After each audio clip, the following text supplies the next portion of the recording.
துக்க காலத்தில் வேறு எதுவும் எந்த தர்மங்களும் காப்பாற்றாது.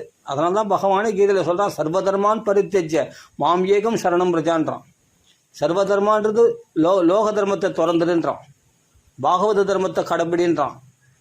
அதான் சொல்கிறா, சர்வதர்மான் பரித்தெஜ்ன்றது லோக தர்மத்தை திறந்துடு, மாம் ஏகம் சரணம் பிரஜான்றது பாகவத தர்மம். மாம் ஏகம் சரணம் பிரஜான்னா என் நாம சங்கீர்த்தனம் பண்ணு அப்படின்னு அர்த்தம். பகவன் நாமா சங்கீர்த்தனம் ஏதோ சினிமா பாட்டு மெட்டில் பாடுறேன், வேற ஏதாவது மெட்டில் பாடுறேன், பெரிய விஷயம் இது. சர்வ சாஸ்திரங்களும் கடைந்தெடுத்து இப்படி நாரதர் வியாசருக்கு உபதேசம் பண்றார். நிம்மதி இல்லாததுக்கு காரணம் என்னன்னா, பகவன் நாம சங்கீர்த்தனம் இல்லாமல் பகவத் பக்தி இல்லாமல் எப்படி நிம்மதியா இருக்கு? பக்தி இல்லாமல் எப்படி நீ நிம்மதியா இருக்க முடியும்? நீ 1000 தர்மங்களை கடைபிடிய, எவ்வளோ ஞானத்தை வேணா சம்பாதிச்சிக்க, இந்த ஆத்மா வேற உடல் வேறன்னு தனியாக பிரிச்சுட்டேன், அப்போ கூட நிம்மதி கிடைக்காது. எவ்வளோ பெரிய அப்படிப்பட்ட தபஸ்வியான விஸ்வாமித்திரரே மேனக இடத்துல மயங்க வந்தார் இல்லையா? தபஸ்னால சாதிக்க முடியாதுன்னு தானே ஆகிப்போச்சு. அப்படியேப்பட்ட அக்னிஹோத்திரம் பண்ண யாரு அப்படியேப்பட்ட அக்னிஹோத்திரி, சிறந்த அக்னிஹோத்திரியாக ராவணனாலேயே ராம் பக்தி உண்டாகலையே அவனுக்கு. கச்சல் துஷ்டனை தானே அழிஞ்சான், குளத்தோடு அழிஞ்சானே. அப்படியேப்பட்ட யாகங்களால் சாதிச்சுக்க முடியாது, யக்ஞ கர்மங்களால் கர்மாக்கள்லாம் அப்படியேப்பட்ட சிறந்த தர்மத்தை கடைபிடிச்சா, அப்படியேப்பட்ட கர்மாக்களால் அனுஷ்டானம் பண்ண அப்படியேப்பட்ட ராவணனால புத்தியை மாற்றப்படலையே. அப்போ புத்தியை சுத்தமாக்கக்கூடியவர் யாருன்னா பகவான் மட்டும்தான். பகவன் நாம சங்கீர்த்தனம் பண்ணவன் பார்த்தா யாகம் பண்ணல, யஜ்யம் பண்ணல, தவம் பண்ணல, ஒன்றுமே பண்ணல, வெறும் நாமா சொன்னான். அதுவும் சதாச்சாரத்துலேயும் இல்லை, என்ன ஸ்வதர்மத்துலேயும் இல்லை, அதே சமயத்தில் இவன் பாகவத தர்மத்துலையும் இல்லை, துராச்சாரத்தில் இருந்த அஜாமிலனுக்கும் ஒரு வழியை காண்பிச்சு கொடுத்தார் பாருங்க. அவன் வெறும் நாராயணான்னு, அதுவும் புத்திரோபச்சாரிதா, புத்திரனை நினைச்சுட்டு நாராயணான்னு சொன்னதுனாலே அவன் உன்னத கதி அடைஞ்சிட்டான் ஒரே பிறவியில். அப்போ சாதனானுஷ்டானங்கள் பண்ணி பரத யோகேஸ்வரன் 3 பிறவி எடுத்ததும் கடினமான சாதனைகளால் தியானம் பண்ணி தவம் பண்ணி எவ்வளோ என்னென்னவோ பண்ணி அப்படிப்பட்ட பிரணவத்தை ஜெபிச்சு, அப்படிப்பட்ட காயத்ரியை ஜெபிச்சு விடாத உருவெடுத்து அந்த காயத்ரியை அப்படிப்பட்ட தியான நிஷ்டையில் யோக நிஷ்டராக இருந்த அவரு கடைசியில் என்ன ஆனார்? ஒரு மானை நினைச்சுட்டு உயிரை விட்டுட்டுனால மானா பிறந்துட்டார் இல்லையா? ஆனால் ஒரு வேசி வீட்டிலே இருந்து அதனால் இடம் எப்படியாப்பட்ட கண்டகி நதி, எப்படியாப்பட்ட புலகர் புலஸ்தியர் போன்ற ஆசிரமங்கள் இருக்கக்கூடிய சாணித்தியமான இடம் அது. அப்படியாப்பட்ட நேபாள் பக்கத்தில் இருக்கக்கூடிய ஒரு மலை மேலே இருக்கக்கூடிய 1000 மைல் 2000 மைல் மேலே இருக்கக்கூடிய அந்த இடத்துல கண்டகி நதியில் அங்கே உட்காந்து கடுமையான குளிரில் அவ்வளோ கடுமையான தபஸ் பண்ணியிருக்கார். அப்படியாப்பட்ட சந்நியாசம் வாங்கி சங்கத்தை திறந்தவர், வீட்டை திறந்தவர், நாட்டை திறந்தவர், மக்கள் மனைவி எல்லாத்தையும் திறந்துட்டு அப்படியேப்பட்ட தூய சந்நியாசம் மேற்கொண்டவர், உண்மையான சன்னியாசி. அப்படியேப்பட்ட நிலையில் பிராரத்த கர்மா எப்படி திறந்தது பற்றியா? ஒரு மான் ரூபத்தில் யோசித்து பார்க்கணும். அப்படின்னா நான் இதெல்லாம் வேணாம், இந்த சன்னியாசம் ஏற்றுக்கிறேன், நான் தபஸ் பண்ணுறேன், யோகம் பண்ணுறேன், யாகம் பண்ணுறேன், இதெல்லாம் வேணாம். இரண்யகசிபு பண்ண மாதிரி யாகம் பண்ணிட்டு முடியுமா நீ? இரண்யகசிபு பண்ண யாகத்தை பண்ணிட்டு 10 தலையை அறுத்து ஹோமம் பண்ணுவானாம், 10 தலையை அறுத்து தலையெத்து ஹோமம் பண்ணுவானாம். அப்படி பண்ணுவானா யாகம்? அவனை மாதிரி யாகம் பண்ணவும் கிடையாது, அவனை மாதிரி அக்னிஹோத்திரி கிடையாது. 10 தலை நான் தலையை அறுத்து ஹோமம் பண்ணுவானா? நம்மளால் பண்ண முடியுமா? நம்ம கையை அறுத்து காலை அறுத்து ஹோமம் பண்ண முடியுமா? அது நெருப்பில் போட முடியுமா? ஐயோ வேணாம், அப்படியேப்பட்ட யாகமே வேணான்னு ஓடிடும். இரண்யகசிபு மாதிரி தபம் பண்ணவன் யாருமே கிடையாது. அவன்லாம் எலும்புகளில் அந்த மாம்ச பக்ஷணங்கள்லாம் அந்த எலும்புகள்லாம் பட்சிக்கப்பட்டு ஒரு எலும்பில் அவனுடைய உயிர் ஒட்டி கொண்டிருந்தது.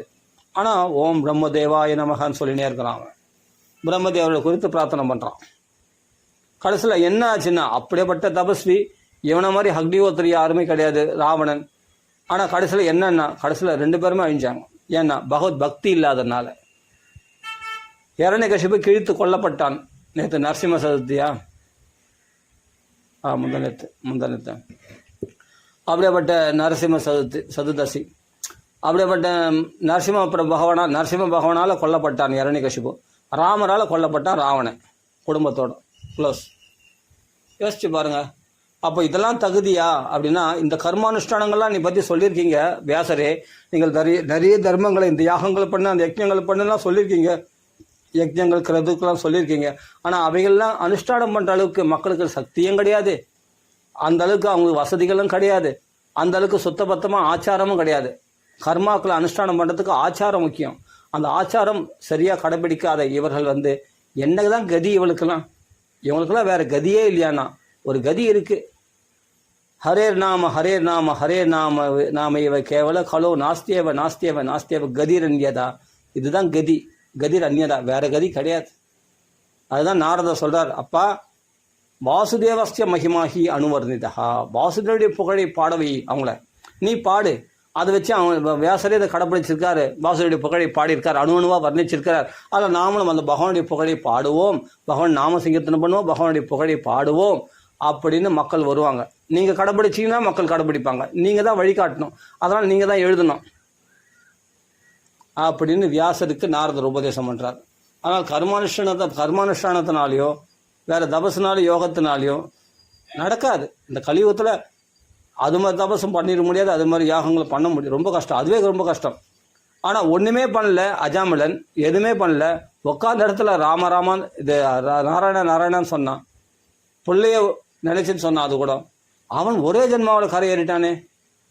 அப்போ நாம இந்த தபஸை விட, யோகத்தை விட, யாகத்தை விட, எல்லா தான தர்மங்களை விட, எல்லா தர்மங்களை விட சிறந்த தர்மம் எதுனா நாம சங்கீர்த்தனம் தர்மம். இந்த நாம சொல்றது ரொம்ப வசத்தின்னு, இதே நடுநாயகமாக இருக்கக்கூடிய நடுவில் ஒரு பெண்ணுக்கு இந்த மத்தியில் திலகம் வச்ச மாதிரி நடுவில் அஜாமில உபாக்கியானத்தை வச்சிருக்காங்களே பாகவதத்தில், இதுலேருந்து நம்ம தெரிஞ்சுக்க வேணாமா?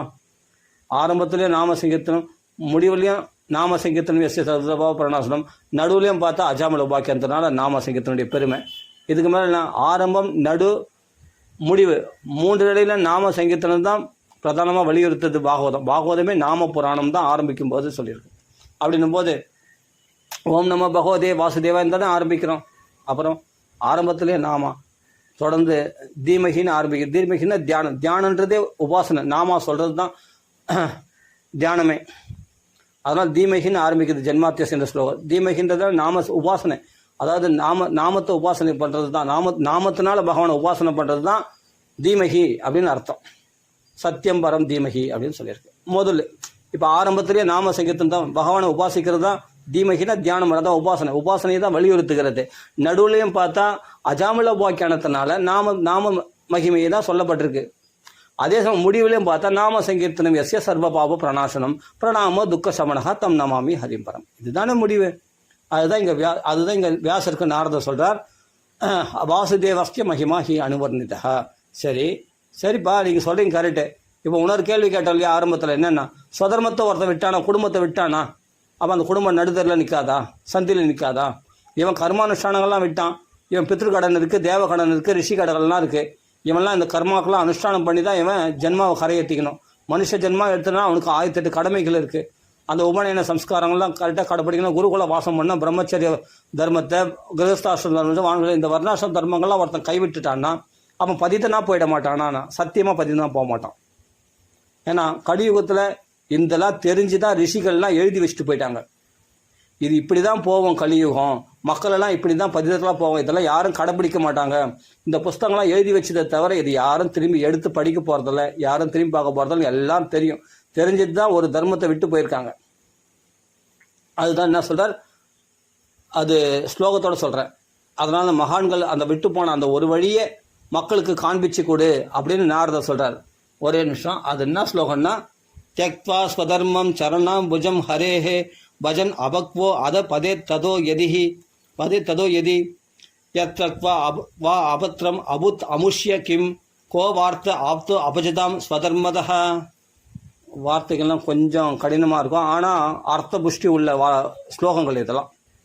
தியக்த்வா ஸ்வதர்மம், தன்னுடைய ஸ்வதர்மத்தை கடைப்பிடிக்கிறான் ஒருத்தன்னா. பிராமண தர்மத்தை விட்டான், சத்திரிய தர்மத்தை விட்டான், அதெல்லாம் ஸ்வதர்மம்.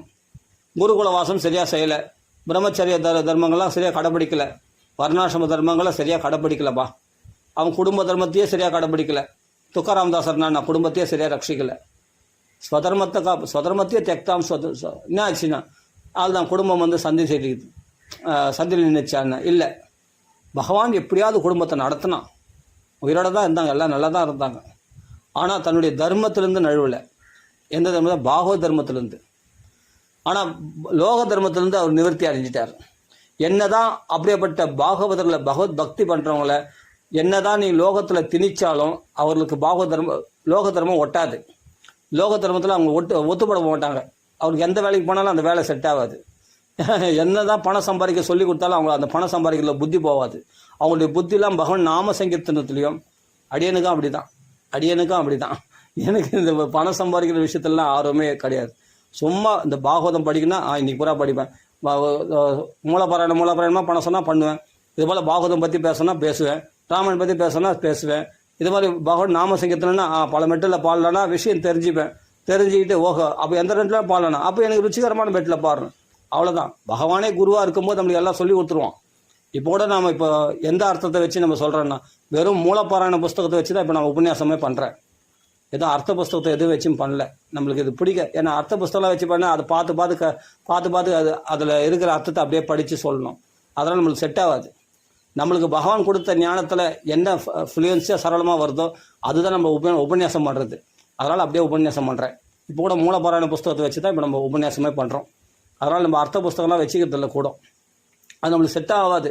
அதை பார்த்து படித்து ஒன்று ஒன்றா சொல்கிறதுக்குள்ளே எனக்கு பொழுது வெஞ்சிடும், ரொம்ப கஷ்டமாயிடும்.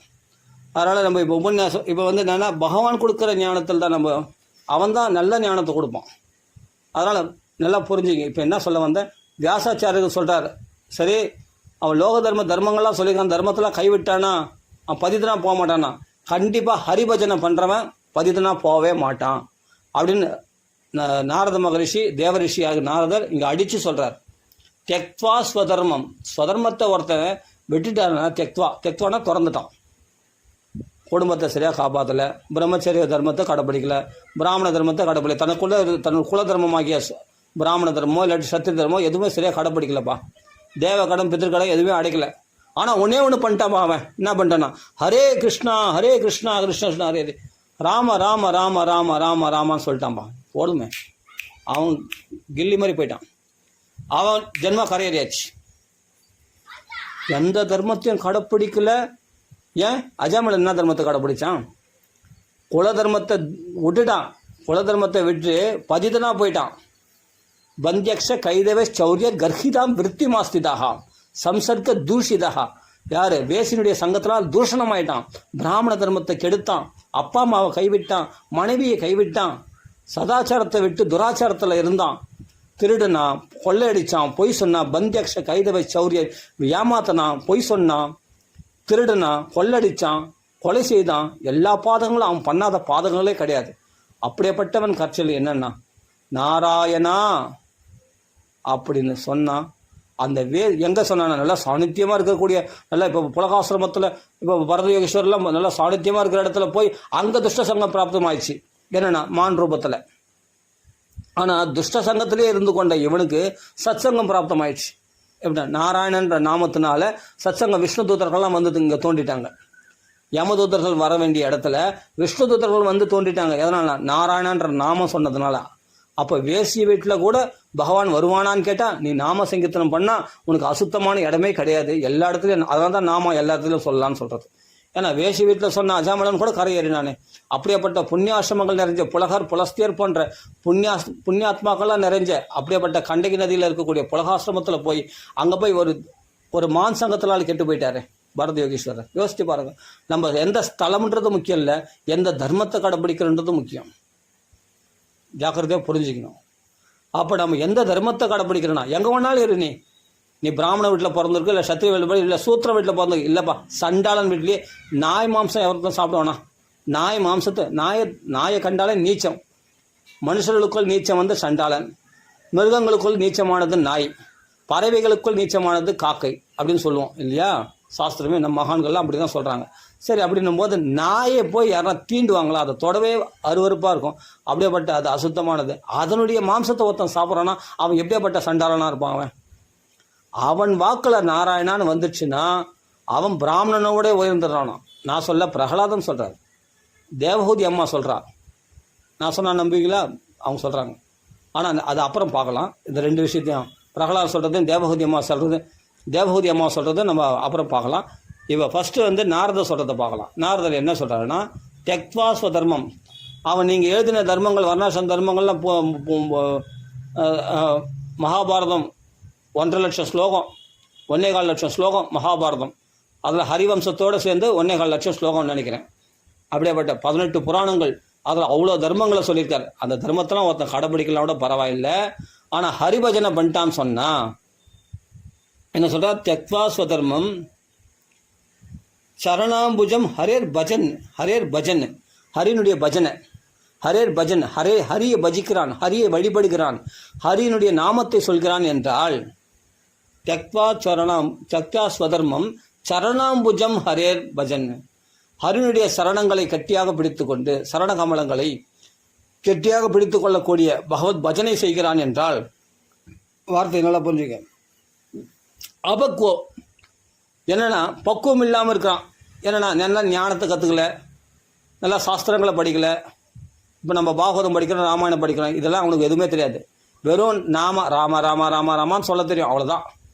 அவனுக்கு எந்த பக்குவமும் இல்லைப்பா. அவனுக்கு ஒரு தியானம் கிடையாது, யோகம் கிடையாது, யமனியமங்களை கடைப்பிடிக்கல, ஒரு ஆச்சார அனுஷ்டானம் கடைப்பிடிக்கல, எந்த பக்குவமே கிடையாதுப்பா அவன். அப்படிப்பட்டவன் நாம சங்கீர்த்தனம் மட்டும்தான் அவன் பண்ணுறான். அதான் சொல்ல அபக்குவோ, பக்குவம் இல்லாத, அதை தான் இங்கே சொல்கிறார்.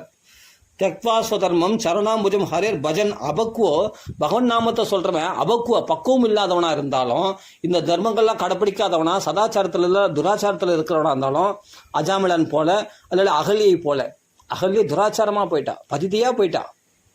ஆனால் ராமநாமத்தை அனவரதமும் ஜெபித்து கொண்டிருந்தாள். கௌதமருடைய உபதேசத்தின்படி ராமனையே தியானித்து கொண்டிருந்தாள். வாக்குல ராமநாமா சொல்லியிருந்தான். ராமர் வருவார், ராமர் வருவார், ராமர் வருவார், ராமர் வருவார்னா அந்த சிந்தனையிலே நாம ஸ்மரணம் அவளுக்கு ஏற்பட்டுச்சு. அந்த நாமா கண்டிப்பாக அது காப்பாற்றியே தீருமே தவிர ஒரு பொழுதும் கைவிடவே விடாது. நமே பக்த பிரணஷ்யதி. அப்போ அப்படியேப்பட்ட அந்த அஜாமிலன் கதையும் இந்த அகல்யை கதை தான் நம்மளுக்கு ஆறுதல் அளிக்கிறது.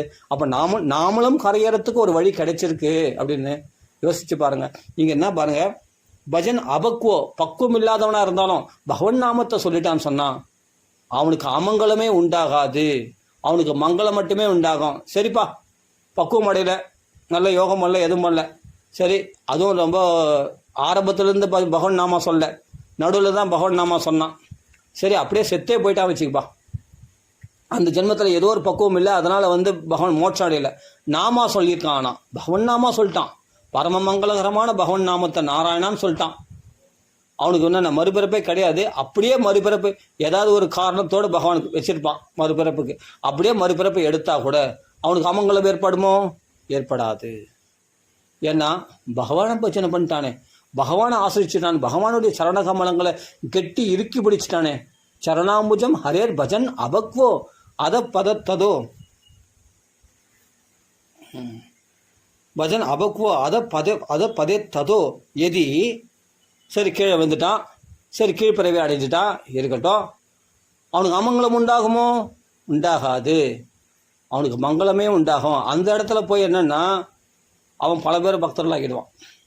பிரகலாதன் இல்லாட்டி அவர் முன் ஜென்மத்தில் எவ்வளோ நாமா சொல்லியிருக்கணும், எப்படிப்பட்ட பக்தராக இருக்கணும். ஆனால் அசுர குலத்தில் பிறந்துட்டார். அசுர குலத்தில் பிறந்திருந்தாலும் இங்கே எல்லாரையும் பகவத் பக்தர்களாக மாற்றிட்டார். பகவான் எதுக்கோ ஒரு காரணத்துக்காக தான் மகான்களை பூமிக்கு அனுப்புறது. அப்போ அவர்கள் முன்னாடி நாமா சொல்லாதவங்க எல்லாம் இருப்பாங்க, திடீர்னு அவங்களுக்கு நாமா வரது. பல ஜென்மங்களை அபியாசம் பண்ணியிருக்கணும், பகவத் பக்தர்கள் ஈடுபட்டிருக்காங்க. ஏதோ ஒரு காரணத்தினால அது பதிதரலாக அவங்களுக்கு அமங்கலம் உண்டாகாது, மறுபிறப்பு உண்டாகுதுன்னா அது பக்குவம் இல்லாததுனால இல்லை. பகவன் நாமா சொல்கிறவன் பகவன் நாமா சொல்கிறவன் தான் சிறந்த பக்குவமானவன். ஏன்னா அஜாமலன் தான் அதுக்கு சாட்சி. ஒரே பிறவியில் மோட்சம் அடைந்தான். அதான் அதே மாதிரி அகல்யையும் பகவானை ஒரே பிறவியில் அடைஞ்சிட்டா. பகவானை நேரில் தரிசனம் பண்ணி பகவானுக்கு விருந்தே கொடுத்தா அகல்யை, இல்லையா? அப்படின்னும் போது பகவத் தர்சனமும் பகவத் சாட்சாத்காரமும் ஏற்பட்டுச்சு அகல்யைக்கு. அப்படின்னும் போது கணவனோட சேர்ந்தா பகவத் சாட்சாத்காரமும் ஏற்பட்டுச்சு. அவர் மோட்சத்துக்கு தகுதி உடையவள் ஆகிட்டான் அகல்யையும். அதே மாதிரி அஜாமலனும். ஆனால் இங்கே சொல்கிற பதே ததோ, பதேனா சரி கீழ்ப்பிறவி கிடைச்சிச்சுன்னா அது பகவானுடைய காரணமாக இருக்குமே தவிர இவன் பக்குவம் இல்லாதுன்னு சொல்கிறது லோக தர்மத்தை விட்டுறது. வேறு ஏதாவது பக்குவம் இல்லை, அதனால லோக தர்மங்களை சரியாக கடைப்பிடிக்கல, அந்த பக்குவம் இல்லாதவன். பகவன் நாமா சொன்னவனை போய் பக்குவம் இல்லைன்னு சொல்ல முடியுமா? பகவன் நாமா சொன்னவன், பகவத் பக்தி பண்ணவன் போய் பக்குவம் இல்லாமல் சொன்னேன். என்ன பக்குவம் இல்லைன்னா இவர்கள் சொல்லக்கூடிய இந்த சாஸ்திரிகள் மகான்கள் சொன்னக்கூடிய தர்மங்களை கடைப்பிடிக்காதால அபக்குவமானவன். அப்படி அர்த்தம் எடுத்துக்கணும், நாம அப்படி புரிஞ்சுக்கணும். பகவத் பஜனை பண்ணுறவன் பரிபூர்ணமானவன், அவனை பக்குவம் இல்லைன்னு சொல்ல முடியாது. இங்கே சொல்கிற அபக்குவமானது என்னன்னா இங்கே யார் சொல்கிறது? நாரதர் சொல்கிறாரு. யார்கள் சொல்கிறாரு? வியாசர்கள் சொல்கிறாரு. வியாசர் என்ன பண்ணியிருக்காரு? இதிகாசத்தை எழுதியிருக்காரு, தர்மங்களை சொல்லியிருக்காரு, 4 வேதங்களை எழுதியிருக்காரு. அதில் நிறைய தர்மங்களை கடைப்பிடிக்கக்கூடிய வர்ணாசிரம தர்மங்களை சிஸ்டமேட்டிக்காக சிலபஸாக கரெக்டாக போட்டிருக்காரு. சிஸ்டமேட்டிக்காக சிலபஸாக நம்மளுக்கு எல்லாரும் கொடுத்துருக்கார், கரெக்டாக கடைப்பிடிக்கிறதுக்கு எல்லா தர்மங்களையும் சொல்லியிருக்காரு. அதனால் இங்கே எடுத்துக்கொள்ள வேண்டியதுன்னா நம்ம எந்த இடத்துல இடம் பொருள் ஏவல், இந்த இடத்துல எதை எடுத்துக்கணும், இந்த இடத்துல பக்குவம் சொல்கிறது என்னன்னா அந்த தர்மங்களை ஒருத்தன் கடைப்பிடிக்காமல் போயிட்டான், பதித்தனா போயிட்டான் அப்படின்ற அபக்குவம். அந்த பக்குவம் இல்லாதவன் என்னென்னா பிரம்மச்சரிய ஒரு பிராமண குலத்தில் பிறந்து சரியான பிராமண தர்மத்தை கடைப்பிடிக்கல, பிரம்மச்சாரத்தை ஆசிரமத்தை கடைப்பிடிக்கல, சரியாக வேதம்லாம் அத்தியாயனம் பண்ணல, உபநயன சம்ஸ்காரம் சரியாக காயத்ரி போல சரியாக சந்தியாவந்தம்லாம் சரியாக பண்ணலப்பா, இப்படிப்பட்ட ஒரு நிலையிலே தள்ளப்பட்டான். அப்போ பக்குவம் இல்லை அப்படின்னு நம்ம எடுத்துக்கிறோம். அப்படி தானே பரத யோகீஸ்வரர் கூட நம்ம 3வது பிரிவில் பார்த்தா அவர் தானே பக்குவம் இல்லைன்னு சொல்லிட்டு இவன்லாம் என்னென்னா பிரம்மபந்துன்னு சொன்னாங்க. அவர் தெரியுமா? துஷ்டர்கள் தான் அப்படி சொன்னாங்க பிரம்மபந்துன்னு. யாரை? ஜட பரத யோகீஸ்வரரை. ஏன்னா அவர்களுக்கு அவருடைய மகிமை தெரில, அவர்கள் இதெல்லாம் கடந்துட்டாங்க. ஆனால் ஏன்னா பகவானை பஜிக்கிறாங்க, விஷயத்தை புரிஞ்சுக்க வாசுதேவ சர்வமிதின்னு புரிஞ்சுக்கினாரு. கடைசியில் வாசுதேவனை அடைஞ்சிட்டார் அவர்.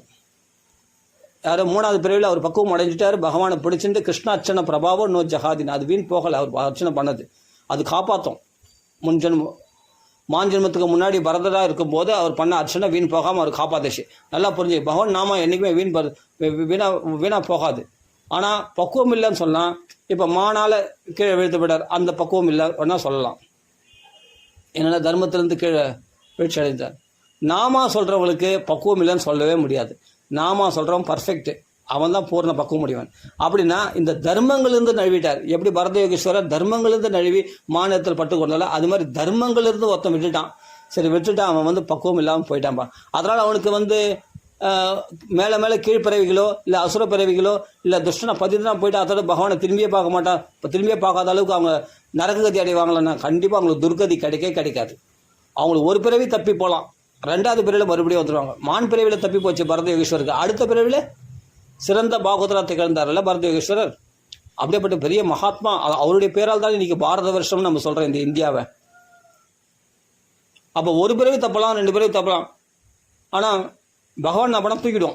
அடுத்த பிறவியில் பக்குவம் கொடுத்து யார்களையும் பேசாமல் மௌனத்தை விரதத்தை கடைப்பிடிச்சு, ஆனால் தர்மங்களை கடைப்பிடிக்கலாம் கூட பகவத் பஜனை ஹரிபஜனை பண்ணி பகவான் நாமத்தை அனவரதம் பகவத் தியானத்தினாலே பகவானை ஸ்மரணம் பண்ணி பகவான் நாமத்தை ஸ்மரணம் பண்ணி வாசுதேவ சர்வமிதின்னு எல்லாத்துலேயும் வாசுதேவனை பார்க்க ஆரம்பிச்சு. அப்படிப்பட்ட பரத யோகீஸ்வரர் 3வது ஜென்மத்தில் கரையேறிட்டாரே.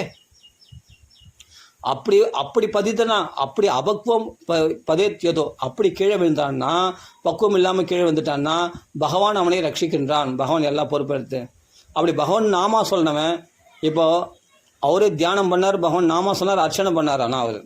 ஆனால் வெறும் நாம சங்கீர்த்தனம் பண்ணுறவனுக்கு அஜாமிலனுக்கு 3 பிறவி ஆகலை. இப்போ பரத யோகீஸ்வருக்கும் இதுவும் டிஃப்ரெண்ட் இருக்குது. அவரும் பக்தி தான் பண்ணார், இவரும் பக்தி தான் பண்ணார். அவர் தியானம் பண்ணார், அர்ச்சனை பண்ணார். ஆனால் பகவான் நாமா சொன்னார். அர்ச்சனையில் நாம அங்கமாக எடுத்திருந்தார், நாமத்தை அங்கமாக எடுத்திருந்தார், தியானத்தை முக்கியமாக எடுத்திருந்தார்.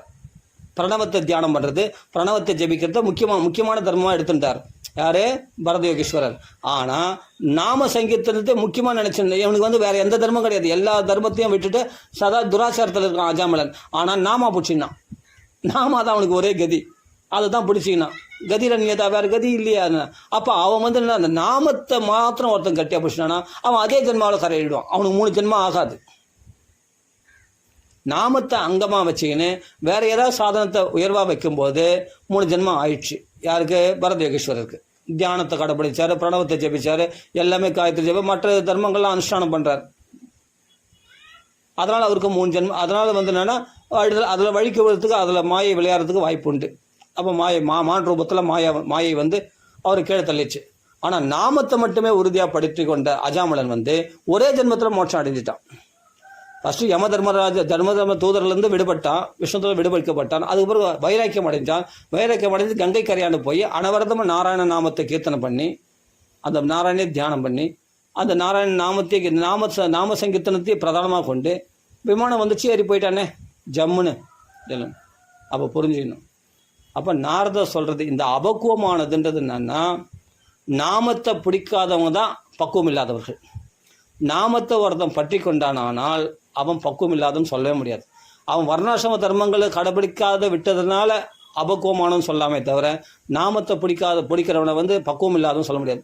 பூர்ண பக்குவமானவன் அவன் தான். அப்போ இங்கே சொல்கிறது அதுதான். ஏன்னா வியாசாச்சாரி அவ்வளோ தர்மங்களை எழுதியிருக்கார். அதனால் அந்த தர்மத்தை கடைபிடிக்காத அளவுக்கு பக்குவம் இல்லாதவனாக இருந்தாலும் அவன் ஹரிபஜனம் பண்ணது வீண் போகாது. கிருஷ்ணார்ச்சன பிரபாவம் நோ ஜகாதி, அவனுக்கு அமங்கலம் உண்டாகாது அப்படின்னு இங்கே நாரத இந்த ஸ்லோகத்தில் சொல்கிறார். தெக்வா ஸ்வதர்மம் சரணாம் புஜம் ஹரேர் பஜன் அபக்வோ அத பதே ததோ எதி குவா எத்ரக்வா அபத்திரம் அபுத்த அமுஷ்யக்கிம். அடுத்த பிறகு அவனுக்கு அமங்கலம் ஏற்படுமோ? ஒரு பொழுதும் ஏற்படாது. சரிப்பா, நீ நாம சங்கீர்த்தனமே பண்ணல, ஆனால் உன் ஸ்வதர்மத்தை கரெக்டாக பிரம்மச்சரிய தர்மத்தை கடைபிடிக்கிற, பிராமண தர்மத்தை கடைபிடிக்கிற, சத்திய தர்மத்தை எல்லாம் கடைபிடிக்கிற. இதோட ஒரு வசதியாக ஒரு படி மேலே ஹிரண்யகசிபு மாதிரி நல்லா தபஸ் பண்ணுற, ராவணன் மாதிரி நல்லா அக்னிஹோத்திரி அப்படியேப்பட்ட யாகம் பண்ணுற, அப்படியேப்பட்ட கர்மானுஷ்டானம், அப்படியேப்பட்ட வேதத்தை அவன் சாமகானம்லாம் அப்படியே கரைச்சி குடிச்சிருக்கான். ராவணன் சாமகானம்லாம் 4 வேதங்களை கரைச்சி குடிச்சவன், எல்லாம் மனப்பாடம் அப்படியே அத்துப்படி. ஹிரண்யகசிபுலாம் அப்படி வேதம் படித்தான், அதனுடைய வேதத்துடைய அர்த்தம்லாம் தெரியும் அவனுக்கு. அப்படியேப்பட்ட அர்த்தங்கள் சாஸ்திரங்கள் எல்லாமே கட்டு கரை கண்டவர்கள் அவங்களாம். அப்படியேப்பட்ட பிராமண குலத்தில் பிறந்த அப்படியேப்பட்ட சிறந்த தன்மைகள் உடையவன் அவன். அப்படியேப்பட்ட தபஸ்வி, அஷ்டமா சித்திகளும் கைவர பெற்றவன் ஹிரண்யகசிபு. ராவணன் எல்லாருமே தேவர்களே ஜெயிக்கக்கூடிய, தேவர்களே நேரில் பார்த்து தேவர்களே சண்டை போடக்கூடிய பிரபாவம் உடையவர்கள்லாம் அப்போ எப்படியாப்பட்ட தகுதி இருந்தால் அந்த நிலையை அடைய முடியும்? வேதத்தெல்லாம் அப்படி மனப்பாடம், அப்படி வேதத்தினுடைய அர்த்தத்தோடு, வேதத்தை மனப்பாடம் வெறும் குருட்டு பாடம் இல்லை, அதனுடைய அர்த்தம், ஆழ்ந்த அர்த்தம் எல்லாமே தெரியும் அவங்களுக்கு. அந்த தேவதைக்கு எப்படி உபாசிக்கணும், எப்படி அந்த அங்கங்களை குறைவர அந்த அங்கங்கள்லாம் கடைப்பிடிக்கணும், எப்படி யாகங்கள் பண்ணணும், அந்த தர்மலோபம் எதுவும் வராதபடி எப்படி செய்யணும், எல்லாமே அவங்களுக்கு பக்காவாக தெரியும். அதனால தான் உலகத்தையே ஆண்டான், அதுவும் எத்தனையோ வருஷமாக ஆண்டான். தேவலோகத்தெல்லாம் கட்டி ஆண்டான் ராவண ஹிரண்யகசிபு போன்றவர்களாம். அப்படியேப்பட்ட பக்குவமானவர்கள் அவங்களாம். ஆனால் இவ்வளோதையும் கடைப்பிடிச்சிட்டு பகவத் பக்தி பண்ணலன்னு சொன்னால் அழிஞ்சு போயிட்டான். எவ்வளோ பாருங்கள், எவ்வளோ உயர்ந்த நிலைக்கு போயிட்டு கடைசியில் ஒரு பிராமணனுக்கு 12 குணங்கள் இருக்கணும்னு சொல்லிட்டு பிரகலாதன் சொல்கிறார். அந்த 12 குணங்களும் பூர்ணமாக தகுதியுடையவன் ஹிரண்யகசிபு. எல்லாம் பிராமணர்கள் தானே அவங்கள. கஷ்யபருடைய வயிற்றில் பிறந்தவன் தானே ஹிரண்யகசிபு. அப்புறம் விஸ்வவசனுடைய வயிற்றில் பிறந்தவன் தானே ராவணன். அப்போ பிராமணன் தானே. அந்த பிராமண தகுதிகள் எல்லாம் பூர்ணமாக இருந்து கூட, எல்லா யம நியமங்கள் தமம் எல்லாம் இருந்து கூட கடைசியில் என்னாச்சு? பகவானை உபாசிக்காததுனால, பகவத் பக்தி இல்லாததுனால வீழ்ச்சி அடைஞ்சிட்டான். ஆனால் ஒரு சண்டாளனாக இருந்தால் கூட பகவன் நாமா சொல்லிட்டான்னு சொன்னால் அவன் உயர்ந்த பிராமணனை விட உயர்ந்து விடுகிறானா. ஸ்வாதோபி சத்யா சவநாய கல்பதே அப்படின்னு தேவஹூதி அம்மா சொல்கிறா. பின்னாடி அதெல்லாம் பார்க்கலாம் தந்தனியா. அப்போது கோவார்த்த ஆத்தோ அபஜதாம் ஸ்வதர்மதா, பகவானை பஜிக்காமல் வெறும் ஸ்வதர்மத்தை மட்டும் ஒருத்தன் கடைபிடிச்சு என்ன நன்மையை அடைய போயிடான் அவன் சொல்லி பார்க்கலாம். அவன் குலத்தோடு அழிஞ்சானே ராவணன், அது மாதிரி தான் போயிடணுமே தவிர மரணத்தை தான் அடையணுமே தவிர அவன் பண்ண ஸ்வதர்மத்துக்கு என்ன ஒரு சொர்க்கலோகம் கிடைக்கும், மறுபடியும் கீழ்ப்பறை மறுபடியும் பிறப்பெடுப்பான். ஆபிரம்ம போனாலோகே புனராவர்த்தினோ அர்ஜுனா, எங்கே போனாலும் பிரம்மலோகம் வரைக்கும், எறும்பிலிருந்து பிரம்மலோகம் வரைக்கும் போனால் திரும்பி தானே வரணும். நீ மறுபடியும் நம்ம வீட்டுக்கு தான் வந்தாகணும் ராஜா, வா அப்படின்னு சொல்லிட்டு பூமாதேவி இழுத்துப்பா. நீ எங்கே போனாலும் நம்ம வீட்டுக்கு தான் வந்தாகணும், வா எங்கே போகிற, எங்கே சுற்றி வா, பிரம்மலோகத்துக்கு போ, பித்ருலோகத்துக்கு போ, தேவலோகத்துக்கு போ, கந்தரலோகத்துக்கு போ, உரகலோகத்துக்கு போ, யக்ஷலோகத்து எல்லாம் ஒன்றா போயிட்டு வா உன் புண்ணியத்துக்கு ஏற்ற மாதிரி. ஆனால் மறுபிறப்பு இல்லாத மோட்சம் கட்சிடாத அவனுக்கு. அதுக்கு பகவானை உபாசிச்சா தான் முடியும். மோட்சத்தினுடைய சாவி பகவான்கள் தான் இருக்குது, வைகுண்டவாசி இடத்துல தான் இருக்குது வைகுண்டத்தின் சாவி. அதை மட்டும் வேறு எந்த தேவராலும் கொடுக்க முடியாது, பிரம்மதேவரும் கொடுக்க முடியாது.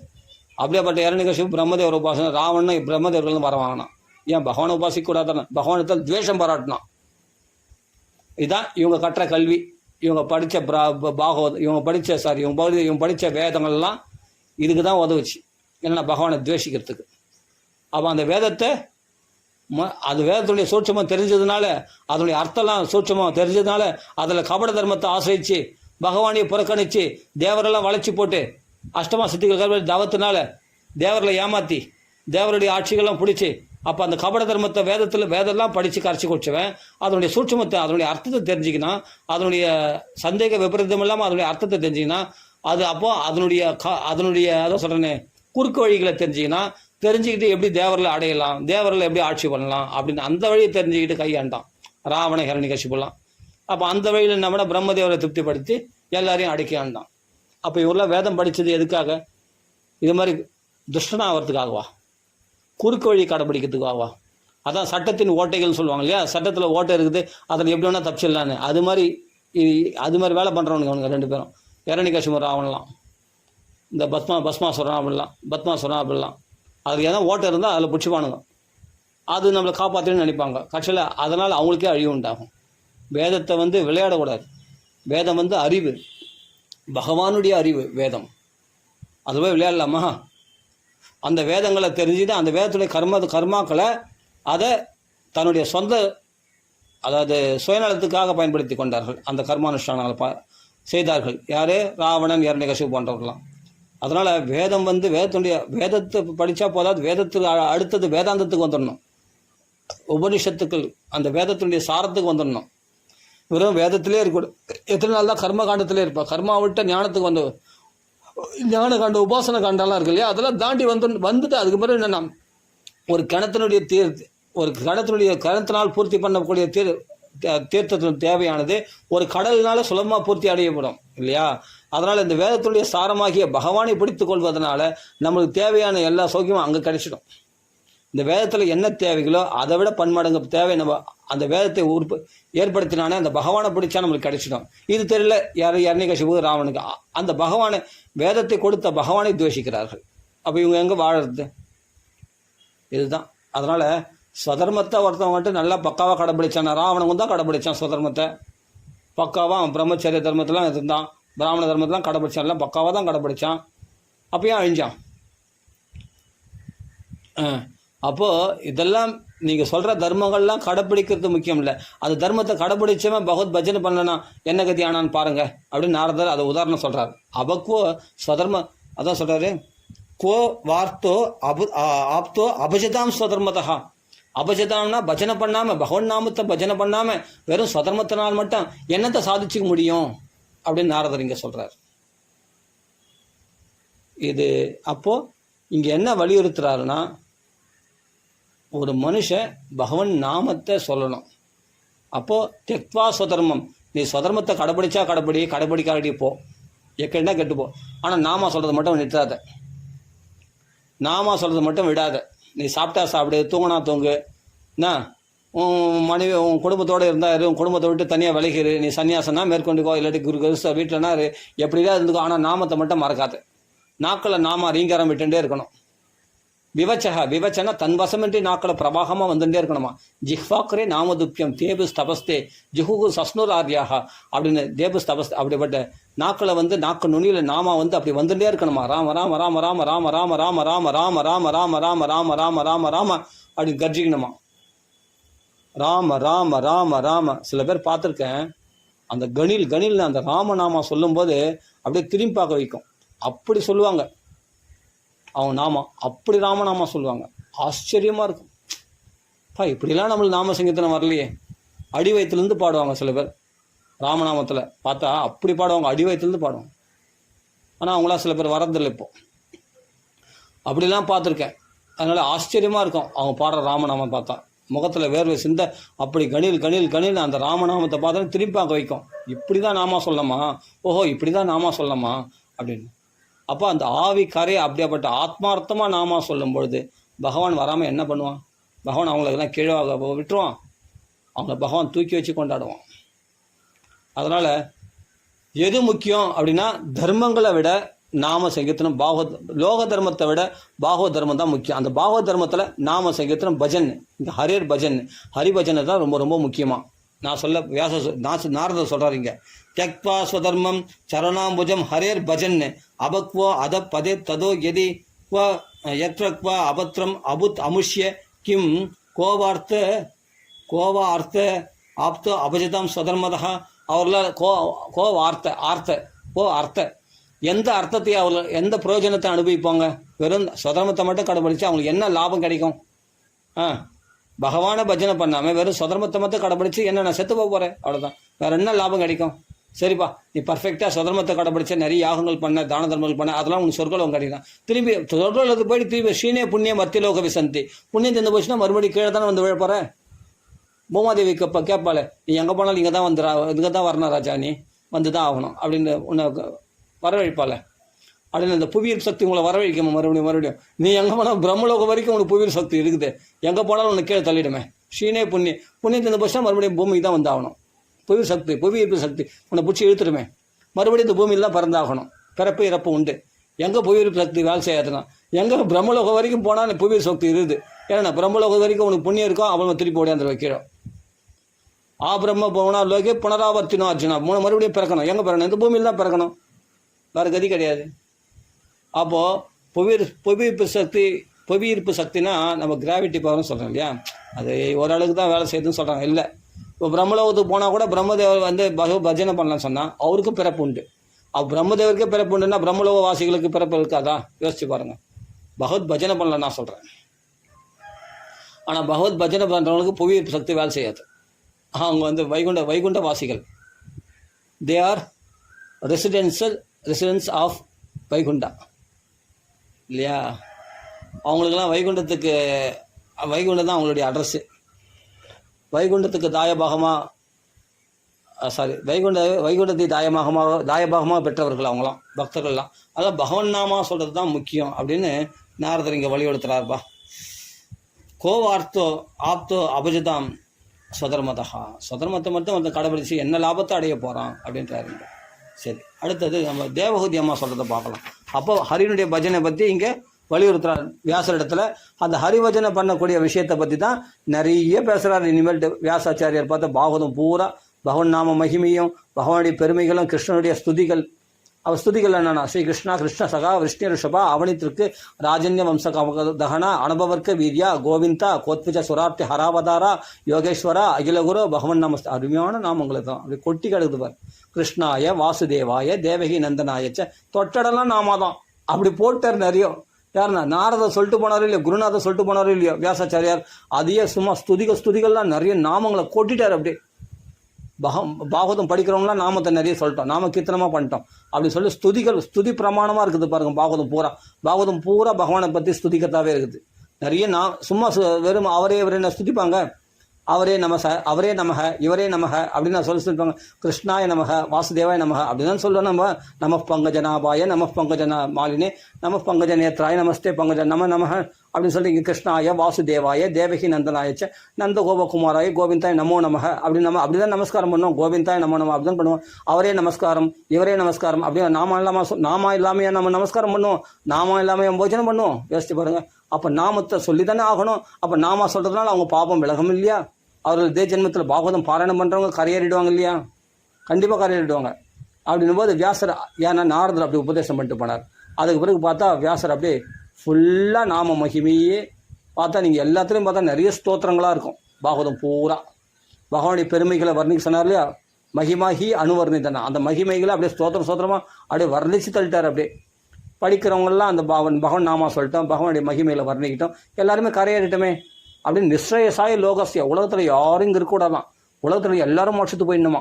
அந்த பரந்த மன நோக்கத்தில் தான் பாகவதம் எழுதினாராம் யார்? வியாசாச்சாரியார். நிஸ்ரயசாய லோகசிய அப்படின்னு சொல்கிறார்.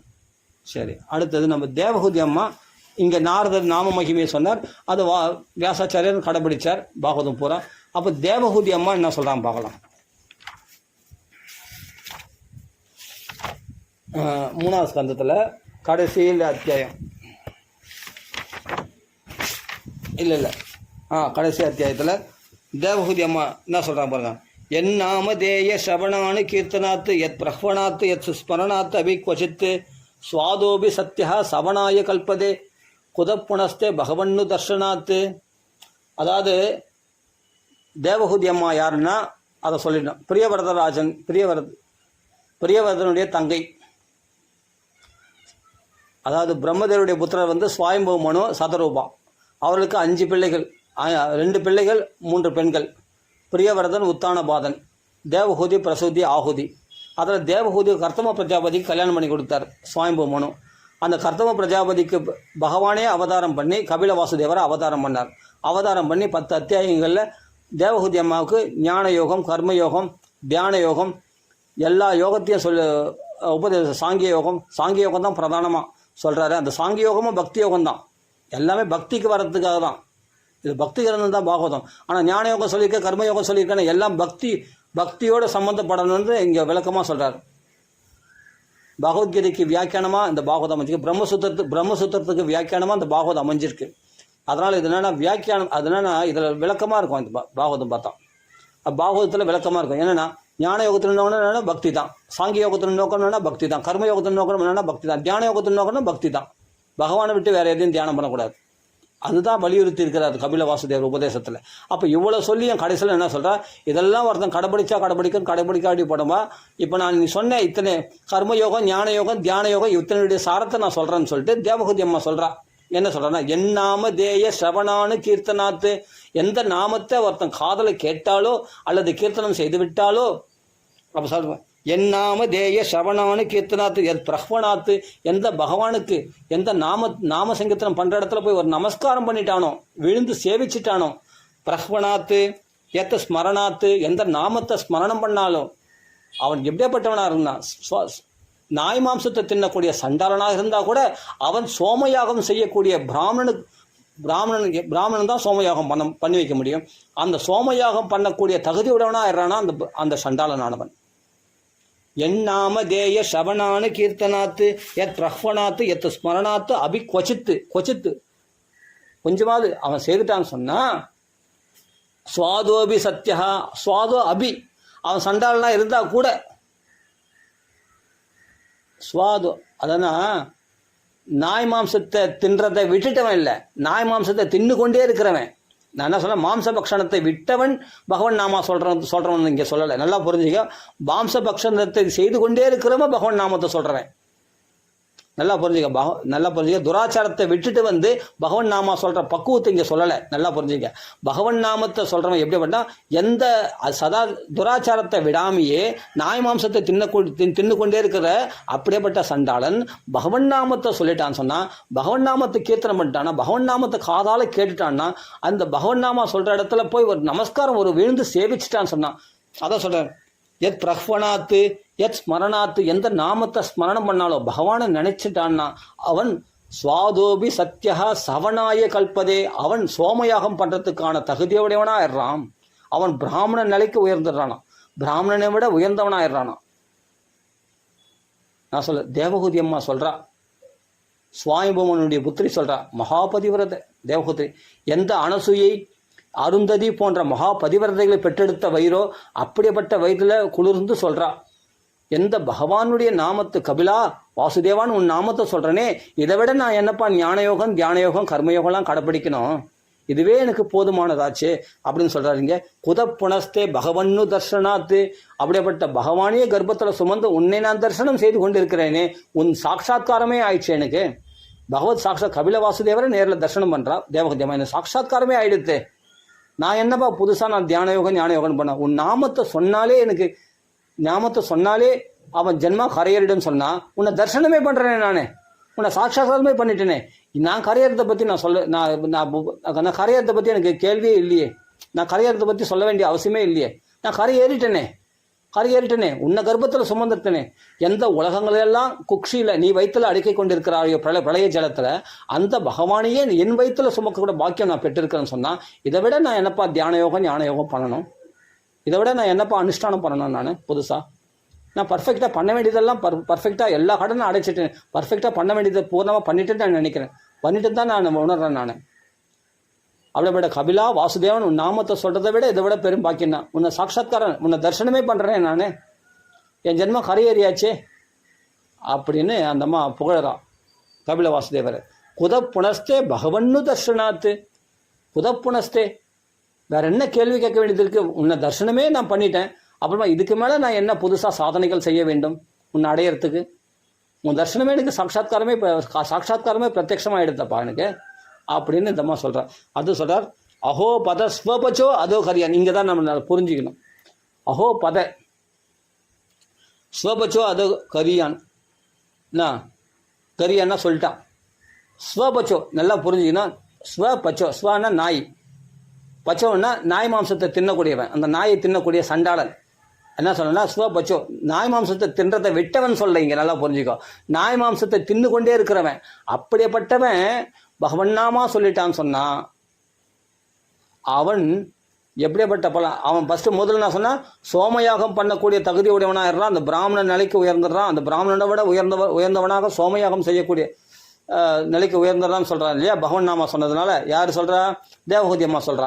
இப்போ அடுத்த ஸ்லோகத்தில் அதை விட ஒரு படி மேலே போய் சொல்கிறான். என்னன்னா, நாய் மாம்சத்தை தின்றதை விட்டவன் இல்லை, மாம்சபக்ஷணத்தை விட்டவன் சொல்ல. இங்கே நாம் மாம்சபக்ஷத்தை பண்ணிக்கொண்டே இருக்கிறவன் பகவன் நாமா சொல்லிட்டான்னா ஸ்வபச்சோன்னா சாப்பிட்றவன், நாய் மாம்சம் சாப்பிட்டு கொண்டு இருக்கிறவன், நாய் மாம்சம் சாப்பிட்றத விட்டவன் இல்லை. ஏன்னா திருப்பி சொல்கிறேன் நான். அதனால் மாம்சம் பக்ஷணம் பண்ணுறவனா இருந்தாலும் சரி, எந்த நிலையிலும் இருந்தாலும் சொல்லி இந்த பகவன் நாமா தாராளமாக சொல்லலாம். அவனுக்கு இடம் பொருளே கிடையாது, எந்த இடத்துலையும் பகவன் நாமா சொல்கிறான். வேசி வீட்டில் சொன்ன அஜாமலனும் கரையறனா இல்லையா? யோசிச்சு பாருங்கள். நல்ல புண்ணிய ஸ்தலத்தில் தான் போய் நாமா சொல்லணும், அதெல்லாம் கிடையவே கிடையாது. எங்கே வேணாலும் நாமா வேலை செய்யும், எங்கே வேணாலும் நாமா, அது சாநித்தியம் தேவையில்லை, நாமா வேலை செய்யும். நாமா ரொம்ப சக்தி உடையது, பக்தி ரொம்ப சக்தி உடையது. பக்தினாவே நாமா தான். அப்போ அஹோ பதஸ்வ பச்சோ அதோ ஹரியான்னு ஜிஹ்வாக்ரே வர்த்ததே நாமதுப்பியம். அப்போது நிறைய சொல்லிட்டான். ஏன்னா ஜிஹ்வா அக்கரே, நாக்கு நுனியில், ஜிஹ்வா அக்கரே, அக்கறைனா நாக்கு நுனி. நல்லா புரிஞ்சுக்கணும். நம்ம வெறும் மூல ஸ்லோகத்தை வச்சு தான் சொல்கிறோம் நம்ம. ஆனால் பதம் பதமாக அனுபவிக்கிற ஒரு சுவாரஸ்யம் இருக்குது பத்தியா, அது இணைய எதுவுமே கிடையாது.